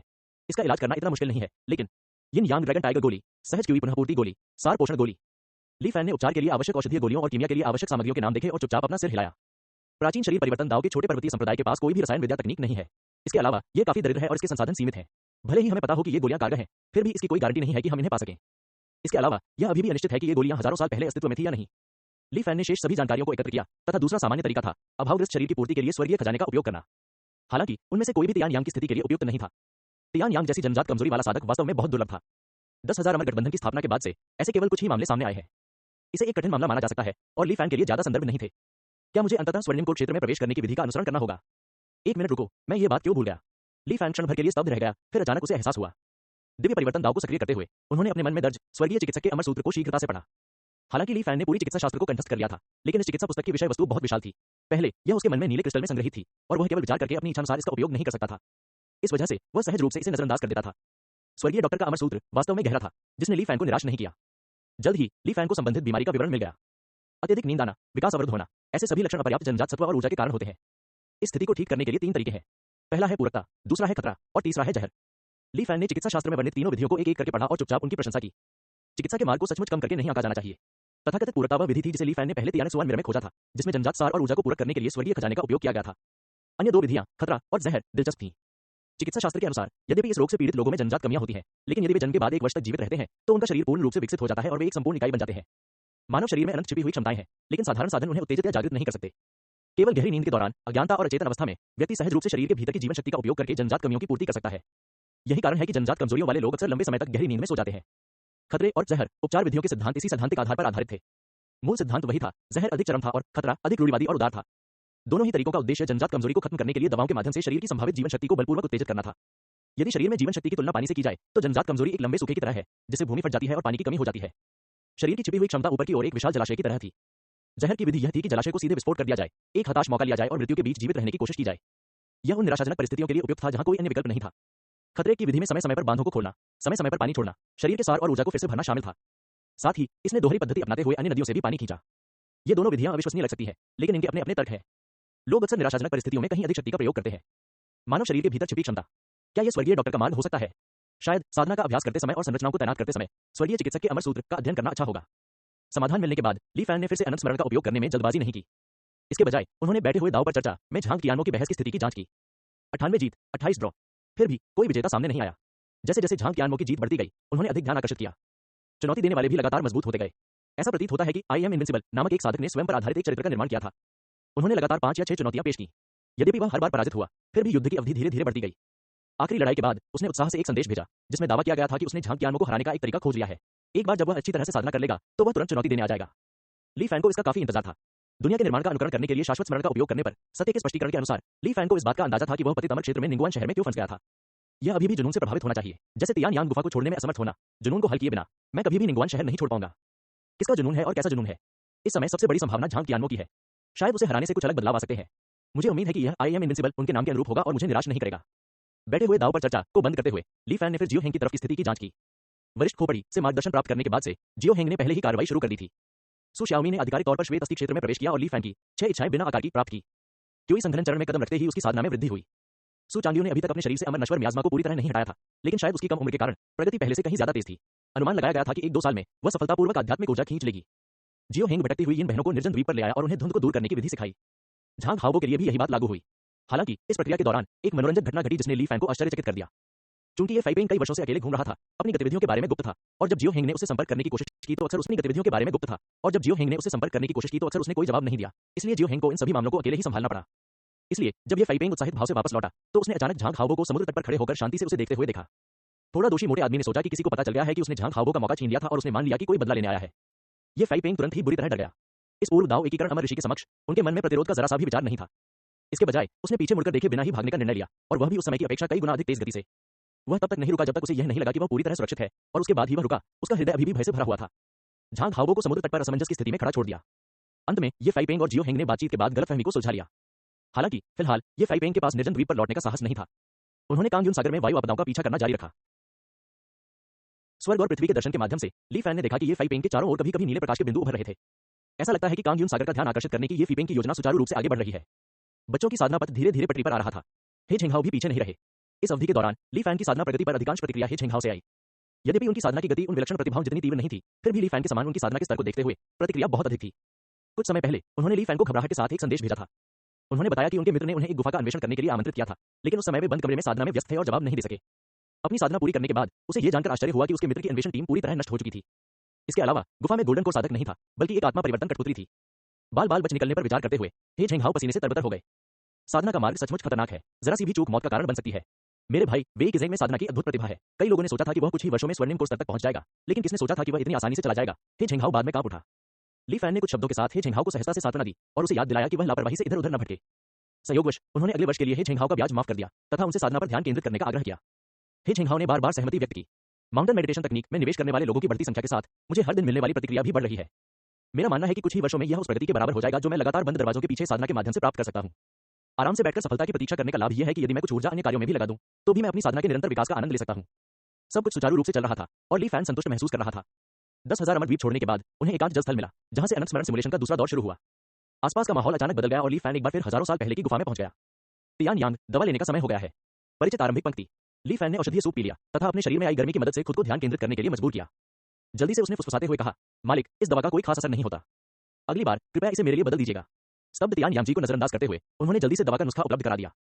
उनका शरीर इतना कमजोर हो गया था कि बोलना भी उनके लिए बहुत कठिन था। मानो उसके शरीर की सारी शक्ति समाप्त हो गई हो। ली फैन जल्द ही गहरी नींद में सो गया। जब ली फैन उठा और उसने फिर से दवा पी ली, तो उसके शरीर में बढ़ती गर्मी के साथ असहनीय चुभन वाला दर्द भी हुआ। ऐसा लग रहा था जैसे अनगिनत सुइयां लगातार उसके शरीर में चुभ रही हों, और ली फैन का चेहरा एक पल में ही बेहद पीला पड़ गया। उसके पूरे शरीर से पसीना बहने लगा। तियान यांग, जूनियर भाई। एक के बाद एक तत्काल चिंतित आवाजें गूंजने लगी। दांत पीसते हुए ली फैन ने धीमी आवाज में जवाब दिया, मैं ठीक हूं, मैं ठीक हूं। मास्टर, यह नुस्खा बहुत कारगर है, कृपया अगली बार इसे न बदलें। यह कहने के बाद ली फैन बेहोश हो गया। कोमा के दौरान उन्हें स्पष्ट रूप से ऐसा महसूस हुआ कि उनका शरीर अत्यधिक दर्द के कारण कांप रहा है और ऐंठ रहा है, मानो वह किसी भी क्षण मर सकता है।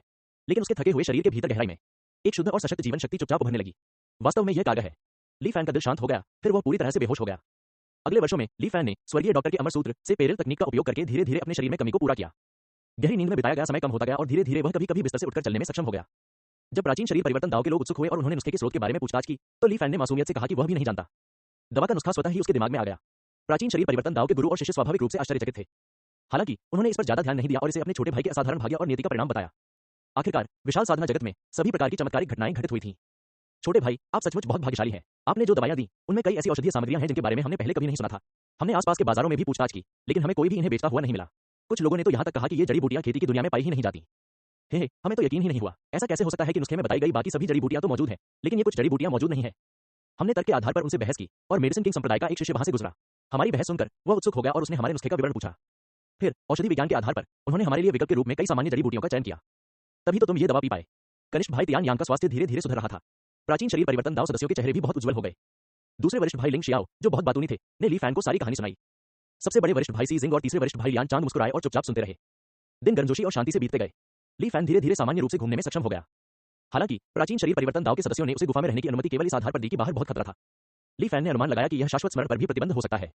तियान यांग के अनंत स्मरण के आधार पर निर्मित यह नकली दुनिया पतित अमर क्षेत्र की तरह नहीं थी, जो लगभग एक वास्तविक दुनिया थी। ली फैन को बिना किसी प्रतिबंध के घूमने देना असंभव था। उसे इसकी ज्यादा परवाह नहीं थी।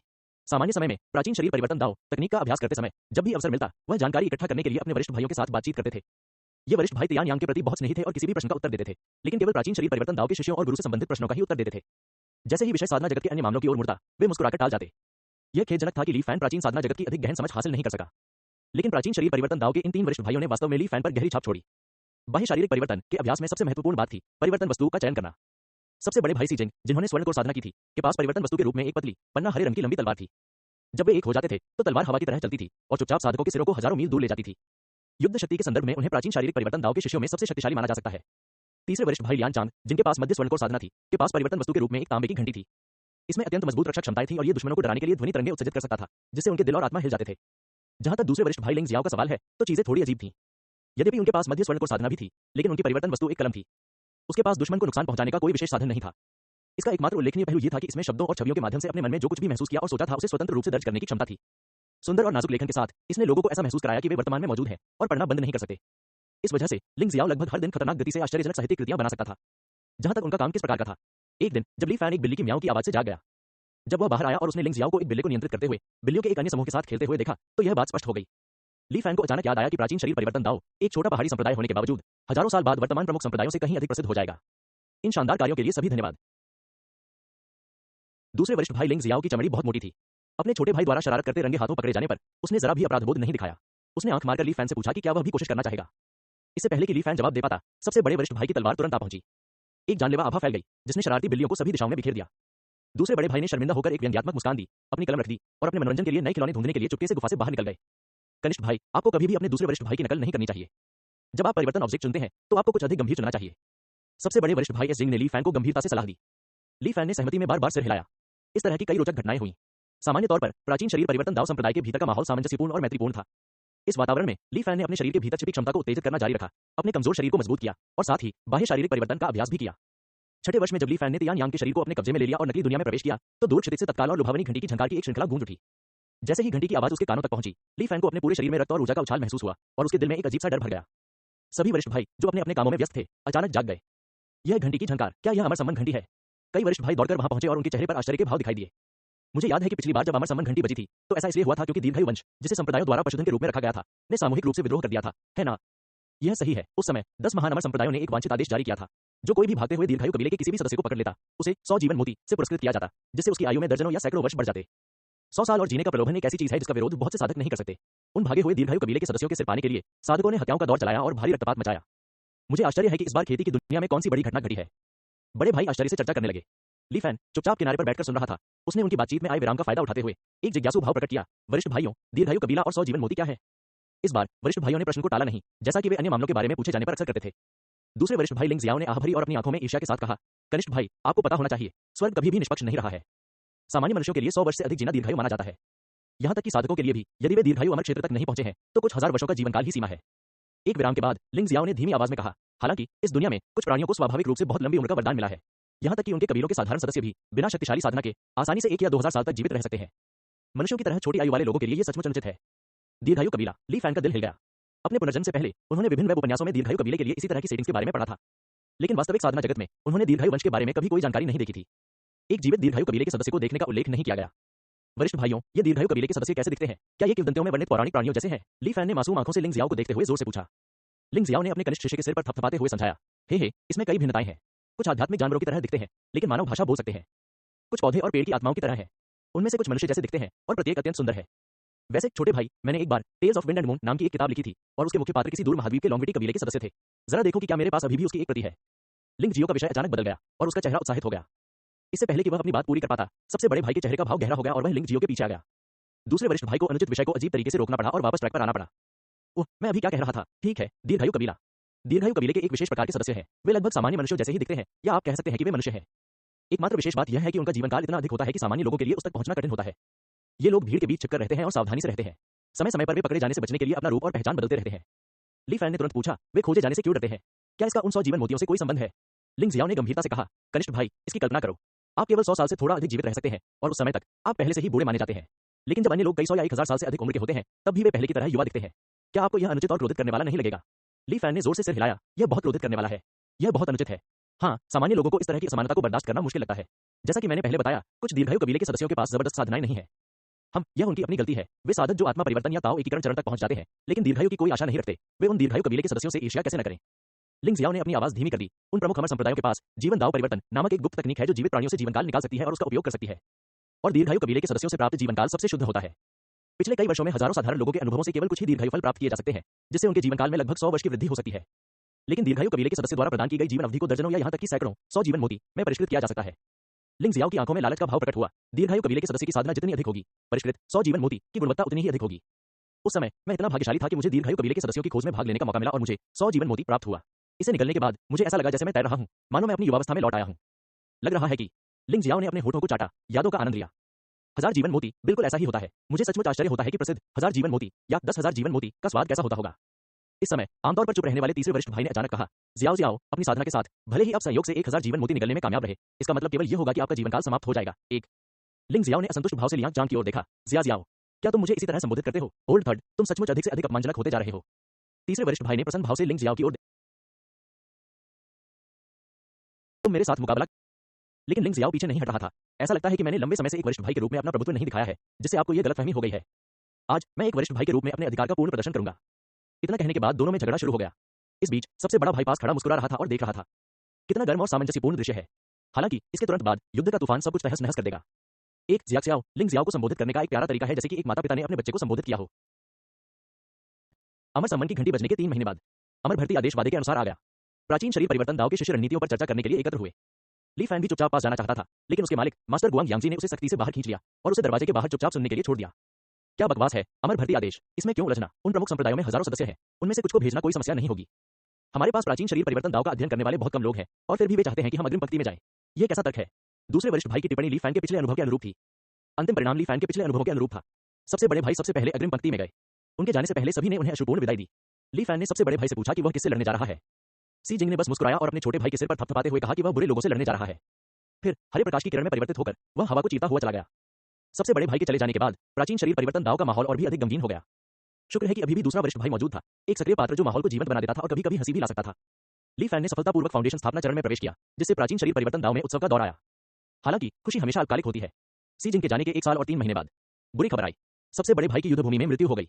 दूसरे बड़े भाई दुख और आक्रोश से भरे हुए थे। निजी तौर पर मिली जानकारी के अनुसार ऐसा 10 महान अमर संप्रदायों द्वारा शत्रु को कम आंकने के कारण हुआ था। लड़ाई सुचारू रूप से शुरू हुई। दुश्मन कदम दर कदम पीछे हटता गया। हालांकि 10 महान अमर संप्रदायों के नेतृत्व वाली टीम ने दुश्मन की शक्ति को गंभीरता से कम करके आंका। पीछा करते समय उन पर घात लगाकर हमला किया गया और वे अचानक पकड़े गए। भारी क्षति हुई तथा अग्रिम मोर्चे पर स्थिति अत्यंत नाजुक हो गई। इसलिए संप्रदायों ने एक और अमर भर्ती आदेश जारी किया। यद्यपि संप्रदायों के दिलों में सैकड़ों शिकायतें थीं, पूर्ण दबाव में, जब तक प्राचीन शरीर परिवर्तन दाव अन्य छोटे संप्रदायों की तरह पूरी तरह से मिटा नहीं जाना चाहता था, उन्हें आदेशों का पालन करना पड़ा और फिर से भर्ती होना पड़ा। इस बार दूसरा बड़ा भाई युद्ध के मोर्चे पर गया। इस कारण दूसरे बड़े भाई का तीसरे बड़े भाई से भयंकर झगड़ा हो गया। अतीत में जब 2 वरिष्ठ भाई आपस में लड़ते थे, तो तीसरे वरिष्ठ भाई लियान चांग को आमतौर पर थोड़ा फायदा होता था। इस बार एक दूसरे को बलिदान देने से रोकने के लिए दोनों ने अपनी असली क्षमता का प्रदर्शन किया। हालांकि इस बार लियान चांग हार गया। दूसरा वरिष्ठ भाई लिंग जियाओ बहुत शक्तिशाली था। उसके ब्रश से हवा में स्याही उड़ी, जिससे तुरंत ही दर्जनों उड़ती हुई तलवारें बन गईं। यद्यपि इन्हें ब्रश से बनाया गया था, फिर भी वे असली जैसे प्रतीत होते थे। सीटी बजाते हुए वे लियान चांग की सुरक्षात्मक तांबे की घंटी से टकरा गए। ब्रश लगातार चलता रहा और अनगिनत भ्रमात्मक आध्यात्मिक हथियार लगातार बनते रहे, लगातार हमला करते रहे। लियान चांग में जवाबी हमला करने की क्षमता लगभग नहीं थी। पता चला कि लिंग जियाओ अपने कनिष्ठ भाई को हमेशा से जीतने दे रहा था। लियान चांग निराश हो गया। हालांकि लिंग जियाओ ने मुस्कुराते हुए विदाई दी। जाने से पहले उन्होंने ली फैन को अपनी लिखी दर्जनों अभी तक बिकने वाली कृतियां सुरक्षित रखने के लिए सौंप दी। उन्होंने ली फैन को निर्देश दिया कि वह चुपके से झांक कर न देखे। यदि ली फैन विरोध नहीं कर सकते तो उन्हें संयम बरतना चाहिए। फिर वह बेफिक्र होकर चला गया। दूसरे वरिष्ठ भाई लिंग जियाओ के चले जाने के बाद प्राचीन शरीर परिवर्तन दाव पुनः मौन हो गया। मास्टर गुआंग यांगजी अपने प्रत्येक शिष्य को जाते हुए देख रहे थे और ऐसा लग रहा था कि उनकी उम्र काफी बढ़ गई है। तीसरा वरिष्ठ भाई लियान चांग पहले से ही एक शांत व्यक्ति था। उत्तेजित होने के बाद वह पागलों की तरह अभ्यास करने लगा। ली फैन ने भी ऐसा ही किया। लिंग जियाओ के जाने के 2 साल और 3 महीने बाद अमर भर्ती आदेश एक बार फिर आया। हालांकि वरिष्ठ भाई लिंग जियाओ कभी वापस नहीं लौटे। संभवतः प्रतिरोध की संभावना को देखते हुए 10 महान अमर संप्रदायों ने इस बार एक अमर भर्ती दूत भेजा। यदि कोई अवज्ञा करता तो उन्हें बिना किसी दया के मार दिया जाता। पिछले अनुभव की तरह कुछ निर्णय लेने के बाद गुआंग यांगजी युद्ध के मैदान में चले गए। प्राचीन शरीर परिवर्तन दाव की गुफा में केवल ली फैन और तीसरे वरिष्ठ भाई लियान चांग ही बचे थे। ली फैन को पहले से ही घटनाओं की दिशा पता थी, लेकिन एकमात्र फाउंडेशन स्थापना साधक के रूप में वह इस प्रबल प्रवृत्ति का विरोध कैसे कर सकता था। वह केवल असहाय होकर देख सकता था कि कैसे एक बार फिर से चीजें सामने आ रही हैं। इस बार लड़ाई पिछले 2 दौरों की तुलना में और भी अधिक क्रूर लग रही थी। मात्र 6 महीने बाद थका हुआ अमर भर्ती दूत 10 महान अमर संप्रदायों से आदेश लेकर वापस लौटा। ये लड़ाई निर्णायक क्षण पर पहुंच गई है। सभी संप्रदायों और स्वच्छंद साधकों को सहयोग करना चाहिए और मिलकर वर्तमान कठिनाइयों पर विजय प्राप्त करनी चाहिए। यदि कोई आदेशों की अवहेलना करता है, युद्ध में देरी करता है, अफवाह फैलाता है या विश्वासघात करने का प्रयास करता है, तो उसे बिना किसी दया के मार दिया जाएगा। अमर भर्ती दूत का अधिकार प्रभावशाली था। प्राचीन शरीर परिवर्तन दाव में सबसे युवा साधक ली फैन को लाभ के रूप में उपयोग करते हुए दूत ने विभिन्न खोखले वादे किए। अंततः लियान चांग ने भी अपनी मुठियां कसकर बंद करके अमर भर्ती दूत की बात मान ली। जाने से पहले लियान चांग ने ली फैन के लिए एक ज़ाइड पर्ची छोड़ी। इसमें प्राचीन शरीर परिवर्तन दाव के पूर्वजों के साधना अनुभव शामिल थे। उन्होंने ली फैन को आसानी से बाहर न जाने का निर्देश दिया, फिर गेट को निर्णायक रूप से बंद कर दिया और चले गए। प्राचीन शरीर परिवर्तन दाव एक बार फिर केवल ली फैन के साथ रह गया था। वह इतिहास के मूल पाठ्यक्रम पर लौट आए। इस अनुकरण को देखते हुए ली फैन थोड़ा असहाय महसूस कर रहा था। वस्तुपरक रूप से कहें तो उन्होंने काफी अच्छा काम किया था। स्वर्गीय डॉक्टर के अमर सूत्र से संकट विधि का उपयोग करके उन्होंने सफलतापूर्वक अपनी नींद को टाल दिया। उन्होंने प्राचीन शरीर परिवर्तन दाव के लोगों के साथ एक सुखद समय बिताया। उनमें दूरदर्शिता की क्षमता थी। वह एक व्यक्ति का भाग्य बदल सकता था, लेकिन वह कई लोगों की किस्मत नहीं बदल सके। प्राचीन युद्ध में संपूर्ण साधना जगत सम्मिलित था। यहाँ तक कि दीर्घायु अमर भी युद्ध के भंवर में बुरी तरह उलझे हुए थे और इससे बच नहीं सके। ली फैन इनमें से किसी को भी प्रभावित या परिवर्तित नहीं कर सका। तो फिर तियान यांग का जुनून क्या था? विचार करते हुए ली फैन ने अपनी साधना जारी रखी। तियान यांग की आत्मा मनुष्य से कमजोर नहीं है। धीरे धीरे ली फैन ने अपनी स्वयं की अटकलें बनाई। जब तियान यांग युवा थे तो उन्होंने असहाय होकर देखा कि कैसे उनके गुरु और वरिष्ठ भाई युद्ध के मैदान में एक दूसरे की रक्षा के लिए खुद को बलिदान कर रहे थे, स्वेच्छा से मौत का सामना कर रहे थे। संप्रदाय के सबसे कमजोर और सबसे संरक्षित सदस्य के रूप में वह अकेले ही अंत तक जीवित रहे। यह सब उसकी कथित कमजोरी के कारण था। तियान यांग का दिल अपराध बोध और पछतावे से भर गया। यदि वह उस समय अधिक शक्तिशाली होता, अपने वरिष्ठ भाइयों से थोड़ा अधिक शक्तिशाली होता, तो क्या वह युद्ध के मैदान में उनका स्थान ले सकता था? तो फिर उसे अपने बड़े भाइयों को एक एक करके मरते हुए नहीं देखना पड़ता। शायद उसके किसी बड़े भाई को बचने का मौका मिल जाता। शायद ये तियान यांग का सरल और ईमानदार जुनून था। धीरे धीरे समय बीतता गया और ली फैन अपनी साधना जारी रखता रहा। लियान चांग के जाने के 5 साल और 3 महीने बाद प्राचीन शरीर परिवर्तन दाव के निवास का प्रवेश द्वार अचानक खुल गया। 7 साधक जो प्राचीन शरीर परिवर्तन दाव के निवास पर कब्जा करना चाहते थे, बलपूर्वक प्रवेश कर गए। ली फैन, जो वर्षों से एकांत में बैठे थे और जिनके पास गोल्डन कोर बनाने का अनुभव नहीं था, फिर भी वे इसमें सफल नहीं हो सके। परिणाम पहले जैसा ही रहा। नकली दुनिया गायब हो गई और ली फैन वास्तविकता में लौट आया। तियान यांग के शाश्वत स्मरण के उपयोग की संख्या भी घटकर 1 रह गई। हालांकि ली फैन को अप्रत्याशित रूप से पता चला कि इस बार उसे कुछ भी हासिल नहीं हुआ था। दूसरे वरिष्ठ भाई लिंग जियाओ द्वारा जाने से पहले उन्हें सौंपे गए दर्जनों मरणोपरांत कार्य अब ली फैन के दिमाग में स्पष्ट रूप से उभर आए। एक लंबी चुप्पी के बाद ली फैन को एहसास हुआ, शायद क्योंकि तियान यांग उन सभी वर्षों में गहरी नींद में फंसा रहा था, वह अपने वरिष्ठ भाइयों के साथ ठीक से नहीं रह सका और उनके जीवन के अंतिम क्षणों को साझा नहीं कर सका। यह तियान यांग का भी जुनून था। पानी के नीचे के आश्रय के सभी निशान मिटाकर ली फैन 10,000 अमर द्वीप पर लौट आया। लिंग जियाओ के नाम से उन्होंने उन दर्जन भर या उससे अधिक मरणोपरांत कृतियों को अपलोड किया। इस प्रकार हजारों साल पहले मर चुके लेखक ने एक बार फिर से अपने अपडेट शुरू कर दिए। तियानक्सुआन मिरर में जानकारी के विशाल सागर के भीतर लिंग जियो ने अचानक दर्जनों कार्यों को अपडेट किया, जिसने उनके वफादार प्रशंसकों को छोड़कर लोगों का ज्यादा ध्यान आकर्षित नहीं किया। एक दिन केवल 1 दर्जन या उससे अधिक लोगों के इस अत्यंत छोटे समूह में निम्नलिखित संवाद हुआ। साथ ही दाववादियों, देखो मैंने क्या खोज की है। परी की ओंग बाई, तीसरे कनिष्ठ भाई के साथ मेरी अद्भुत यात्रा, प्रेम को बांधने वाला ताबीज। क्या ये सब लिंग जियाओ के हस्ताक्षर हैं? क्या कोई उसके नाम का इस्तेमाल करके जालसाजी कर रहा है? मुझे जांचने दो। हिस, शैली, लेखन और परिचित निमज्जन भावना। इसके अलावा प्रत्येक अध्याय में चित्र भी जीवंत है। सबसे महत्वपूर्ण बात यह है कि इसमें कोई वचना नहीं है कि मुख्य पात्र किसके साथ सोते हैं। मानव, अमर, वस्तुएं, जानवर, ये निस्संदेह लिंग जियाओ की मरणोपरांत कृतियां हैं। मैंने लिंग जियाओ की हर रचना को सैकड़ों बार पढ़ा है। मैं दावे से कह सकता हूं कि ये निश्चित रूप से उनकी असली रचनाएं हैं। मैंने कभी नहीं सोचा था कि मैं अपने जीवनकाल में लिंग जियाओ से कोई नया काम देख पाऊंगा। अगर मैं कल ही मर भी गया तो भी मुझे कोई पछतावा नहीं होगा। इतने सारे अचानक प्रकट हो गए। अगर मैं गलत नहीं हूं तो शायद वे किसी खंडहर या अवशेषों में एक साथ मिले होंगे। लिंग जियाओ अपने चरम पर वाकई बहुत फलदायी थे। मुझे आश्चर्य है कि इतिहास की नदी में कितनी रचनाएं खो गईं। यह व्यक्ति सचमुच उदार है। इसने खुलेआम इतनी सारी कृतियां मुफ्त में बांट दी। अगर कोई और होता तो इन दुर्लभ संस्करणों को जरूर बहुत ऊंचे दामों पर बेचता। बूढ़े आदमी जिंग जुबान, आप इतने व्यंग्य से क्यों उपहास कर रहे हैं? क्या आप लड़ाई करना चाहते हैं? हे, वह चिंतित है। वह सचमुच चिंतित है। ठीक है जिंग जुबान, गुआंगवू, इतने सारे दुर्लभ संस्करणों के बावजूद तुम दोनों चुप नहीं रह सकते। खैर, इस उदार साथी ने हमें अपनी आंखें तृप्त करने की अनुमति दी है। हमें अपना आभार व्यक्त करना चाहिए। मैं इस मामले का ध्यान रखूंगा। मुझे देखने दो, कांगयुन सागर, ली फैन, यह जगह थोड़ी दूर है। सिर्फ नींव स्थापना की साधना, लेकिन कोई बात नहीं, हम यहाँ सिर्फ समान रुचियों के कारण एकत्रित हुए हैं। तो 10,000 अमर द्वीप पर तियानक्सुआन मिरर के भीतर ली फैन ने लिंग जियाओ की मरणोपरांत कृतियों को अपलोड करने के बाद उस पर ज्यादा ध्यान नहीं दिया। वह सोच रहा था कि शाश्वत स्मृति के गतिरोध को कैसे तोड़ा जाए। अचानक उसे एक मित्रता अनुरोध प्राप्त हुआ। तियान्युन प्रांत, ओरेकल, ये कौन है? ली फैन थोड़ा उलझन में पड़ गया। कोई क्षेत्र संबंधी जानकारी प्रदर्शित नहीं की गई। उसकी साधना गोल्डन कोर से ऊपर होनी चाहिए। कुछ सोचने के बाद ली फैन ने मित्रता का अनुरोध स्वीकार कर लिया। बर्फीले सफेद वस्त्र पहने एक परिष्कृत मध्यम आयु वर्ग का व्यक्ति ली फैन के सामने आया। ओरेकल ने मुस्कुराते हुए ली फैन को स्थिति के बारे में विस्तार से बताया और ली फैन की निस्वार्थ साझा करने की भावना के लिए आभार व्यक्त किया। ली फैन को उम्मीद नहीं थी कि लिंग जियाओ की मृत्यु के हजारों साल बाद भी उनके कट्टर प्रशंसकों का एक समूह अभी भी मौजूद है। एक लेखक के लिए यह संभवतः सबसे अच्छा पुरस्कार था। यदि लिंग जियाओ को उसकी मृत्यु के बाद इसके बारे में पता चलता तो यह उसे सांत्वना देने के लिए पर्याप्त होता।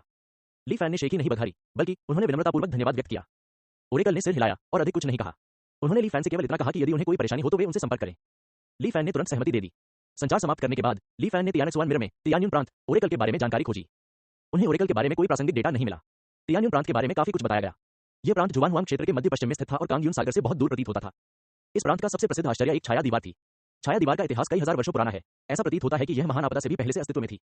प्रत्येक वर्ष के मध्य में छाया दीवार प्रकाश से जगमगा उठती है तथा एक नश्वर व्यक्ति के देवत्व की ओर अग्रसर होने का दृश्य प्रकट करती है। ऐसा कहा जाता है कि नश्वरों के देवत्व तक पहुंचने की यह घटना सचमुच हजारों साल पहले घटित हुई थी। यह उस युग के दौरान हुआ जब स्वर्ग और मनुष्य की एकता और प्राकृतिक दाव का अभ्यास किया जाता था। उस समय मनुष्य को दिन के उजाले में ही ज्ञान की प्राप्ति हो जाती थी। वह नश्वर प्राणी देवता बन गया और एक ही कदम में स्वर्ग तक पहुंच गया। यह अत्यंत दुर्लभ दृश्य इस छाया दीवार द्वारा रिकॉर्ड किया गया। इसके बाद अनगिनत वर्षों तक यह दीवार पर लगातार दिखाई देता रहा। ठीक उसी तरह जब यह दृश्य घटित होता था तो यह स्वर्ग और पृथ्वी के नियमों के साथ प्रतिध्वनित होता था तथा अनेक आश्चर्यजनक घटनाओं को जन्म देता था। आत्मा परिवर्तन के स्तर से नीचे का लगभग प्रत्येक साधक नश्वर के देवत्व तक पहुंचने के दृश्य को देखकर अंतर्दृष्टि प्राप्त कर सकता है। इसलिए अन्य प्रांतों से कई साधक अवसर प्राप्त करने की आशा में उत्सुकता से तियान्युन प्रांत की यात्रा करते थे। एक नश्वर व्यक्ति का देवत्व की ओर बढ़ना, यदि भविष्य में मुझे कोई बाधा आए तो वहां जाकर निरीक्षण करना सार्थक होगा। वर्तमान साधना जगत में श्वेत कुहासा अवरोध के कारण अधिकांश साधक अपना अधिकांश जीवन एक ही प्रांत तक सीमित रहकर बिताते हैं। अन्य प्रांतों के साधकों के साथ संबंध स्थापित करना अत्यंत दुर्लभ है। इस बार लिंग जियाओ के आशीर्वाद के कारण दूर स्थित तियान्युन प्रांत के एक साधक से संपर्क स्थापित करना एक अप्रत्याशित अवसर था। हालांकि इसकी उपयोगिता भविष्य में ही समझ में आएगी। फिलहाल ली फैन ने अपनी विचार श्रृंखला जारी रखी। उन्होंने तियान यांग की शाश्वत स्मृति को तोड़ने के तरीके पर विचार करना शुरू कर दिया। अब विधि बिल्कुल स्पष्ट थी। अमर भर्ती आदेश के आगमन से पहले उसे प्राचीन शरीर परिवर्तन दाव में सबसे मजबूत बनने और युद्ध में शामिल होने के लिए वरिष्ठ भाई सिजिंग की जगह लेने की आवश्यकता थी। हालांकि यह एक असंभव कार्य लग रहा था। सिमुलेशन की शुरुआत से लेकर अमर भर्ती आदेश के आगमन तक केवल 6 साल से थोड़ा अधिक समय ही बीता। जन्मजात कमजोरी वाले एक नश्वर से यह उम्मीद करना कि वह गोल्डन कोर के अंतिम चरण में एक शक्तिशाली प्राचीन साधक को इतने कम समय में हरा देगा, यह सचमुच बहुत कठिन था। कम से कम तियान यांग की अपनी योग्यता के संदर्भ में सफलता की कोई उम्मीद नहीं थी। इस जीवन में तियान यांग के शाश्वत स्मरण का केवल एक ही उपयोग शेष था।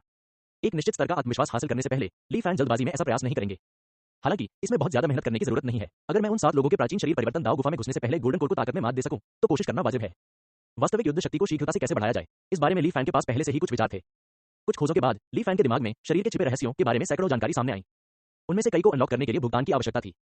यह योगदान बिंदु ली फैन के लिए बाल्टी में एक बूंद के समान था। उन्होंने विश्वसनीय लोगों की जांच की। अमर पद से परे एक और संभावना, शरीर के गुप्त रहस्यों के संभावित विकास पर चर्चा। प्राचीन शरीर साधना और शरीर के गुप्त रहस्यों के बीच संभावित संबंध पर चर्चा।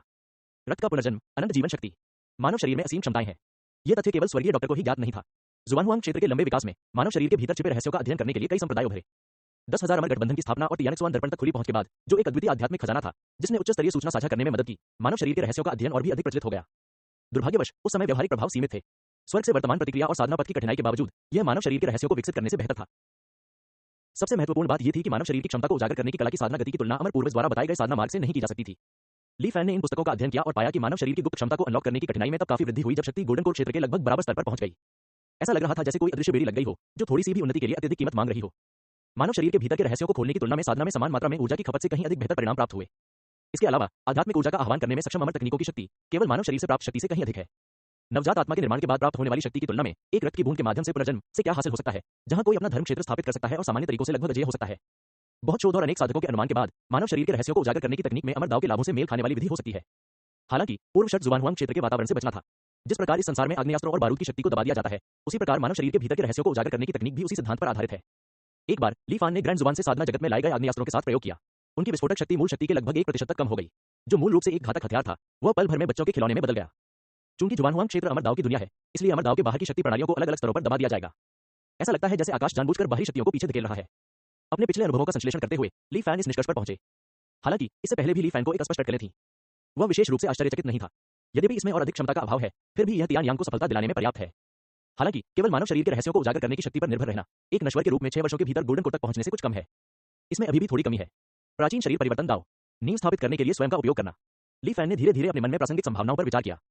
सच कहें तो प्राचीन शरीर परिवर्तन दाव का बाह्य शरीर परिवर्तन और नींव स्थापित करने के लिए स्वर्ग और पृथ्वी से स्वर्गीय खजाने चुराने की वर्तमान विधि काफी समान थी।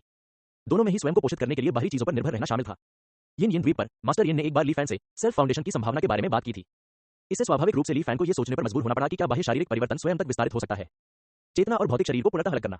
सबसे पहले अपने शरीर को एक बाह्य इकाई के रूप में देखें और फिर धीरे धीरे बाह्य को आंतरिक के साथ मिला दें। बाह्य शारीरिक परिवर्तन चरम सीमा तक विकसित होने पर बाह्य और आंतरिक की एकता की अनुमति देता है। यदि बाह्य शारीरिक रूपांतरण को स्वयं तक विस्तारित किया जा सके, तो साधना के शिखर पर पहुंचने का अर्थ होगा अपने शरीर पर पूर्ण नियंत्रण होना। ये सेल्फ फाउंडेशन के लगभग समान था। जब साधक अपने शरीर को पूरी तरह समझ लेता है, तब वह अपने भीतर छिपी हुई अनंत क्षमता का उपयोग कर सकता है। किस प्रकार की भयावह शक्ति प्रकट होगी, यह वह विधि थी जिसकी कल्पना ली फैन ने की थी। एक बार कृत्रिम दुनिया में सफलतापूर्वक परीक्षण हो जाने पर ली फैन वास्तविक दुनिया में भी इसे दोहराने में सक्षम हो सकते हैं। बेशक इसमें शामिल कठिनाई निस्संदेह बहुत अधिक थी। ली फैन कोई असाधारण प्रतिभाशाली व्यक्ति नहीं था। उसके लिए सीधे लक्ष्य हासिल करना संभव नहीं था। अंततः इसे साकार करने के लिए बार बार प्रयास करने पड़े। सौभाग्य से सत्यत ने ली फैन को पर्याप्त पूंजी प्रदान की, जिससे वह बिना किसी चिंता के बार बार प्रयोग कर सके। वास्तविक दुनिया में मानव शरीर के रहस्यों को उजागर करने की तकनीक का अभ्यास करने के लिए क्लोन का उपयोग करें। अनुभव संचित करें। एक बार जब आप आत्मविश्वास महसूस करें, तो नकली दुनिया में प्रवेश करें और इसे तियानयांग पर आजमाएं। मन में दृढ़ निश्चय के साथ क्लोन जो अब तक निष्क्रिय और निष्क्रिय था, ने तुरंत कार्रवाई की। इस बीच मुख्य समूह ने अपना ध्यान 3 भागों में विभाजित किया: साधना, संरचनाओं का अध्ययन और स्वर्गीय चिकित्सक का अमर सूत्र पढ़ना। उसी समय उन्होंने अपनी हथेली में दूसरा दाव परिवर्तन पत्थर धारण किया, दिव्य परिवर्तन दाव को सक्रिय किया और उसमें निहित रहस्यमय ऊर्जा को अवशोषित किया, जिससे उनकी चेतना के सागर में नीले क्रिस्टल को मजबूती मिली। अपने दिमाग को 4 भागों में विभाजित करके ली फैन को लगा कि वह दक्षता को प्रभावित किए बिना सीमा तक पहुंच गया है। यद्यपि अधिक कार्य करने के लिए उसकी चेतना को विभाजित करना संभव था, लेकिन इससे विचार की गति अनिवार्यतः धीमी हो जाती और लाभ की तुलना में हानि अधिक होती। इस समस्या का समाधान तब तक इंतजार करना होगा जब तक कि भविष्य में उनकी आध्यात्मिक चेतना मजबूत न हो जाए। अपने मन को विचलित करने वाली बातों से मुक्त करते हुए ली फैन ने स्वयं को पूरी तरह से साधना में डुबो दिया। धीरे धीरे समय बीतता गया और 15वां वर्ष आ गया। निर्जन द्वीप पर जियो हेंग के साथ एक अभ्यास सत्र के बाद ये फाई पेंग, जो अभी भी वाटर ड्रैगन सॉन्ग चाल के तहत हार गया था, कुछ हद तक निराश महसूस कर रहा था। दुखी भाव से उसने सबको दूर धकेल दिया और समुद्र तट पर आ गया। असीम समुद्र को देखते हुए मन ही मन योजनाएं बनाने लगा। लानत है, अगर यह जारी रहा तो जियो हेंग की बात तो छोड़िए, सू शियाओमी भी मुझसे आगे निकल जाएगी। और वह झांग हाओ भी। वह एक ऐसे व्यक्ति होने के योग्य है जो पिछले जन्म में दाव एकीकरण प्राप्त कर सकता था। मैंने सोचा था कि उसका भाग्य छीनकर वह तब से एक साधारण व्यक्ति बन जाएगा, लेकिन अप्रत्याशित रूप से उस समय उसके पास जाने से वास्तव में उस पुरानी अमर खोपड़ी का ध्यान उसकी ओर आकर्षित हुआ, जिससे वह पुनः अमरता के मार्ग पर चल पड़ा। अगर मुझे यह पहले पता होता तो मैं और अधिक निर्दयी होता और उसे सीधे मार देता। अब उसे देखने और अनियंत्रित रूप से परेशान होने की कोई आवश्यकता नहीं है। लेकिन सौभाग्य से इस खजाने इस बार तुम्हें मौका नहीं मिलेगा। ये फाई पेंग ने अवचेतन रूप से उसकी छाती को छुआ। वहां एक हल्की नीली पारदर्शी पानी की बूंद लगातार उसे आसपास की शुद्ध जल विशेषता आध्यात्मिक ऊर्जा को अवशोषित करने में मदद कर रही थी, जिससे उसकी साधना बढ़ रही थी। ये फाई पेंग स्वाभाविक रूप से जानता था कि यह नीली पानी की बूंद कैंघाई मोती थी। पिछले जीवन में इसकी सहायता से ही झांग हाओ गोल्डन कोर के रूप में क्रिम्सन फ्लेम को मार सका था और सफलतापूर्वक दाव एकीकरण प्राप्त कर सका था। इस जीवन में उन्होंने झांग हाओ की नकल करते हुए, लगातार हवा की आपदाओं का पीछा करते हुए और उन्हें हल करते हुए कांग यून सागर का ध्यान आकर्षित करने की कोशिश की। अपने अथक प्रयासों के बाद अंततः उन्हें सफलता मिली। हालांकि वह इससे खुश नहीं हो सका। ऐसे खजाने की मदद से मेरी साधना की गति अभी भी द्वीप पर उन शैतानों से कम है। क्या यह हो सकता है कि मैं, ये फीपिंग, वास्तव में इतना बेकार हूं? जितना अधिक मोटा आदमी इसके बारे में सोचता, उतना ही अधिक वह निराश होता जाता तथा गहरे आत्मसंदेह में डूबता जाता। काफी देर बाद उसने गहरी सांस ली और खुद को दिलासा देते हुए कहा, शांत हो जाओ, तुम्हें शांत रहने की जरूरत है। तो क्या हुआ अगर मेरी साधना की गति थोड़ी धीमी है? मेरा सबसे बड़ा लाभ पुनर्जन्म से प्राप्त दूरदर्शिता है। ये फाइपेंग ने दूर आकाश की ओर देखा, उसकी आंखें टिमटिमा रही थीं। स्वर्गीय आपदा तलवार इरादा। हाल ही में कैंघाई पल से प्राप्त निरंतर पूर्वाभासों को इसी से संबंधित होना चाहिए। लेकिन मेरे दिल में मुझे लगता है कि वह जगह बेहद खतरनाक है और मैंने अभी तक वहां जाने का मन नहीं बनाया है। मैं इस तरह से जारी नहीं रख सकता। ये फाइपेंग की आंखों में दृढ़ संकल्प दिखाई दिया। साधना के मार्ग पर किसी भी प्रकार का जोखिम न उठाना स्वाभाविक रूप से असंभव है। यदि मुझमें इतना साहस नहीं है तो मैं भविष्य में दाव एकीकरण को प्राप्त करने की योजना कैसे बनाऊंगा? अपनी आकृति के अनुरूप गति प्रदर्शित करते हुए ये फाइपेंग एक भूत की तरह आगे बढ़ रहे थे, लहरों पर चल रहे थे और हवा को नियंत्रित कर रहे थे। पलक झपकते ही वह निर्जन द्वीप छोड़कर चला गया। कांगयुन सागर में, वह स्थान जहां हरी हवा ने तलवार को फंसाया था। मोटे ये फाइपेंग ने आंखें सिकोड़कर आकाश में छिपे स्थान की ओर देखा। उसके चेहरे पर झिझक का भाव था। यद्यपि उसकी छाती में नीली पानी की बूंद से लगातार धड़कन आ रही थी, जो उसे जल्दी आगे बढ़ने के लिए प्रेरित कर रही थी, लेकिन जब महत्वपूर्ण क्षण आया तो ये फाइपेंग फिर से हिचकिचाया। स्वर्गीय आपदा तलवार बहुत भयानक लगती है, यह वहां असाधारण रूप से खतरनाक होनी चाहिए। मेरे शरीर की सुरक्षा के लिए कैंघाई पल होने के बावजूद मैं पूर्ण सुरक्षा की गारंटी नहीं दे सकता। अगर मैं इस बार फिर मर गया तो मुझे डर है कि मैं सचमुच मर जाऊंगा। मोटे आदमी के चेहरे पर भाव बदल गए और वह बहुत उलझन में पड़ गया। इतनी देर तक टालमटोल करने के बाद उसे एहसास हुआ कि ज्यादा देर तक इंतजार करने से गुजरने वाले साधकों का ध्यान आकर्षित हो सकता है। तभी ये फीपेंग ने आंखें बंद की, दांत पीसते हुए और अंदर की ओर दौड़ा। समय रहते उसके चारों ओर एक स्वप्निल नीली रोशनी प्रकट हुई। कांगयुन सागर की सहायता से क्षण भर बाद वह उस विचित्र स्थान में सफलतापूर्वक प्रवेश कर गया। हरे रंग की एक पारदर्शी आकृति चुपचाप खड़ी थी। उसके हाथ में हरे प्रकाश से बना एक पिंजरा था। स्वर्गीय आपदा तलवार का काला हाथ था, एक फंसे हुए क्रूर जानवर की तरह पिंजरे से टकराता रहा, संघर्ष करता रहा और मुक्त होने का प्रयास करता रहा। यह क्या है? ये फाइपेंग की निगाह पहले तो एक पल के लिए स्वर्गीय आपदा तलवार के हैंडल पर टिकी रही, फिर अनियंत्रित होकर हरी हवा की ओर देखने लगी। एक स्वर्गीय आत्मा। मोटे आदमी की आंखें अचानक लाल हो गईं और उसका चेहरा क्रूरता से भर गया। यदि उसके शरीर पर नीली रोशनी न होती जिससे उसे थोड़ी सी भी चेतना बनी रहती तो वह बिना किसी परवाह के हरी हवा की ओर दौड़ पड़ता। अपनी पूरी ताकत लगाकर उसने अपना सिर नीचे कर लिया। धीरे धीरे सामान्य स्थिति में लौटते हुए ये फीपेंग इस समय पूरी तरह से भयभीत था। एक स्वर्गीय आत्मा, ये तो एक और स्वर्गीय आत्मा निकली। स्वर्गीय आपदा तलवार का ये हैंडल इससे मुकाबला करने में सक्षम होने के कारण स्पष्ट रूप से दाव एकीकरण क्षेत्र में भी है। दो दाव एकीकरण पावर हाउस। थोड़ी सी भी लापरवाही का मतलब मौत और विनाश हो सकता है। खतरनाक, बहुत खतरनाक। ये फाइपेंग का चेहरा धीरे धीरे बहुत पीला पड़ गया। उसका मन भय से भर गया। उसके मन में देखने और समझने के लिए कोई विचार नहीं बचा। हर सेकंड जब वह वहां रुकता था तो मरने का खतरा तेजी से बढ़ता जाता था। जब उसे होश आया तो उसने देखा कि ये फाइपेंग ने कुछ भी हासिल नहीं किया था और वह मूकदर्शक की तरह वहीं खड़ा था। कुछ ही समय बाद वह अपने भीतर के डर को और अधिक सहन नहीं कर सका और उस स्थान से भाग निकला जहां ग्रीनविंड ने तलवार फंसा दी थी। अपने अविश्वसनीय भागने के कौशल का प्रदर्शन करते हुए वह आश्चर्यजनक गति से दूर की ओर उड़ता हुआ चला गया। जब उसके दिल का डर पूरी तरह से खत्म हो गया तभी वह रुका। हालांकि ठीक होने के बाद ये फाइपेंग को फिर से पछतावा हुआ। वह अपने आप को एक जोरदार थप्पड़ मारना चाहता था। उसका चेहरा अनिच्छा से भरा हुआ था, इसलिए वह चुपचाप लौट आया। रहस्यमय स्थान के बाहर ये फाइपेंग हिचकिचाया। काफी देर तक विचार करने के बाद मोटे आदमी को अपने चरित्र की स्पष्ट समझ प्राप्त हुई। भले ही मैं फिर से घुस जाऊं, दो दाव एकीकरण शक्तियों के प्रभावशाली आभा के तहत मुझे निश्चित रूप से शांत होना मुश्किल होगा। इसके अलावा यह जगह वास्तव में बहुत खतरनाक है, लेकिन यहाँ मौजूद अवसरों को आसानी से नहीं छोड़ा जाना चाहिए। कुछ ही देर में ये फाइपेंग की आंखें चमक उठीं। उन्होंने याद किया कि कैसे हरी हवा और तलवार के हत्थे के बीच लड़ाई के दौरान समय समय पर हरे रंग की रोशनी बिखरती रहती थी। यह हरी रोशनी कांगयुन सागर की पवन आपदाओं का प्रारंभिक स्रोत प्रतीत होती है। यह स्वर्गीय आत्मा से उत्पन्न ऊर्जा है। मैं वर्षों से वायु आपदाओं का पीछा कर रहा हूं और मैं किसी से भी बेहतर समझता हूं कि स्वर्ग और पृथ्वी की यह शक्ति कितनी भयावह है। हवा से होने वाली सभी आपदाएं हरे प्रकाश की इन किरणों से बनती हैं। हालांकि मैं सीधे तौर पर दो दाव एकीकरण शक्तियों का सामना नहीं कर सकता, लेकिन मेरा मानना है कि मैं इन हरी बत्तियों से अवसरों को समझ सकता हूं।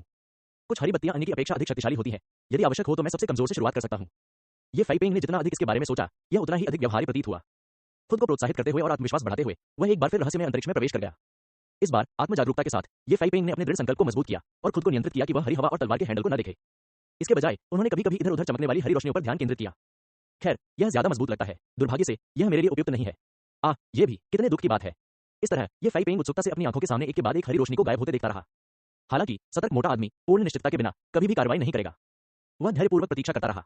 रहस्यमय अंतरिक्ष में हरी हवा और स्वर्गीय आपदा तलवार के बीच टकराव अनंत काल तक चलता प्रतीत होता था। समय बीतने का अर्थ खोता हुआ प्रतीत हो रहा था।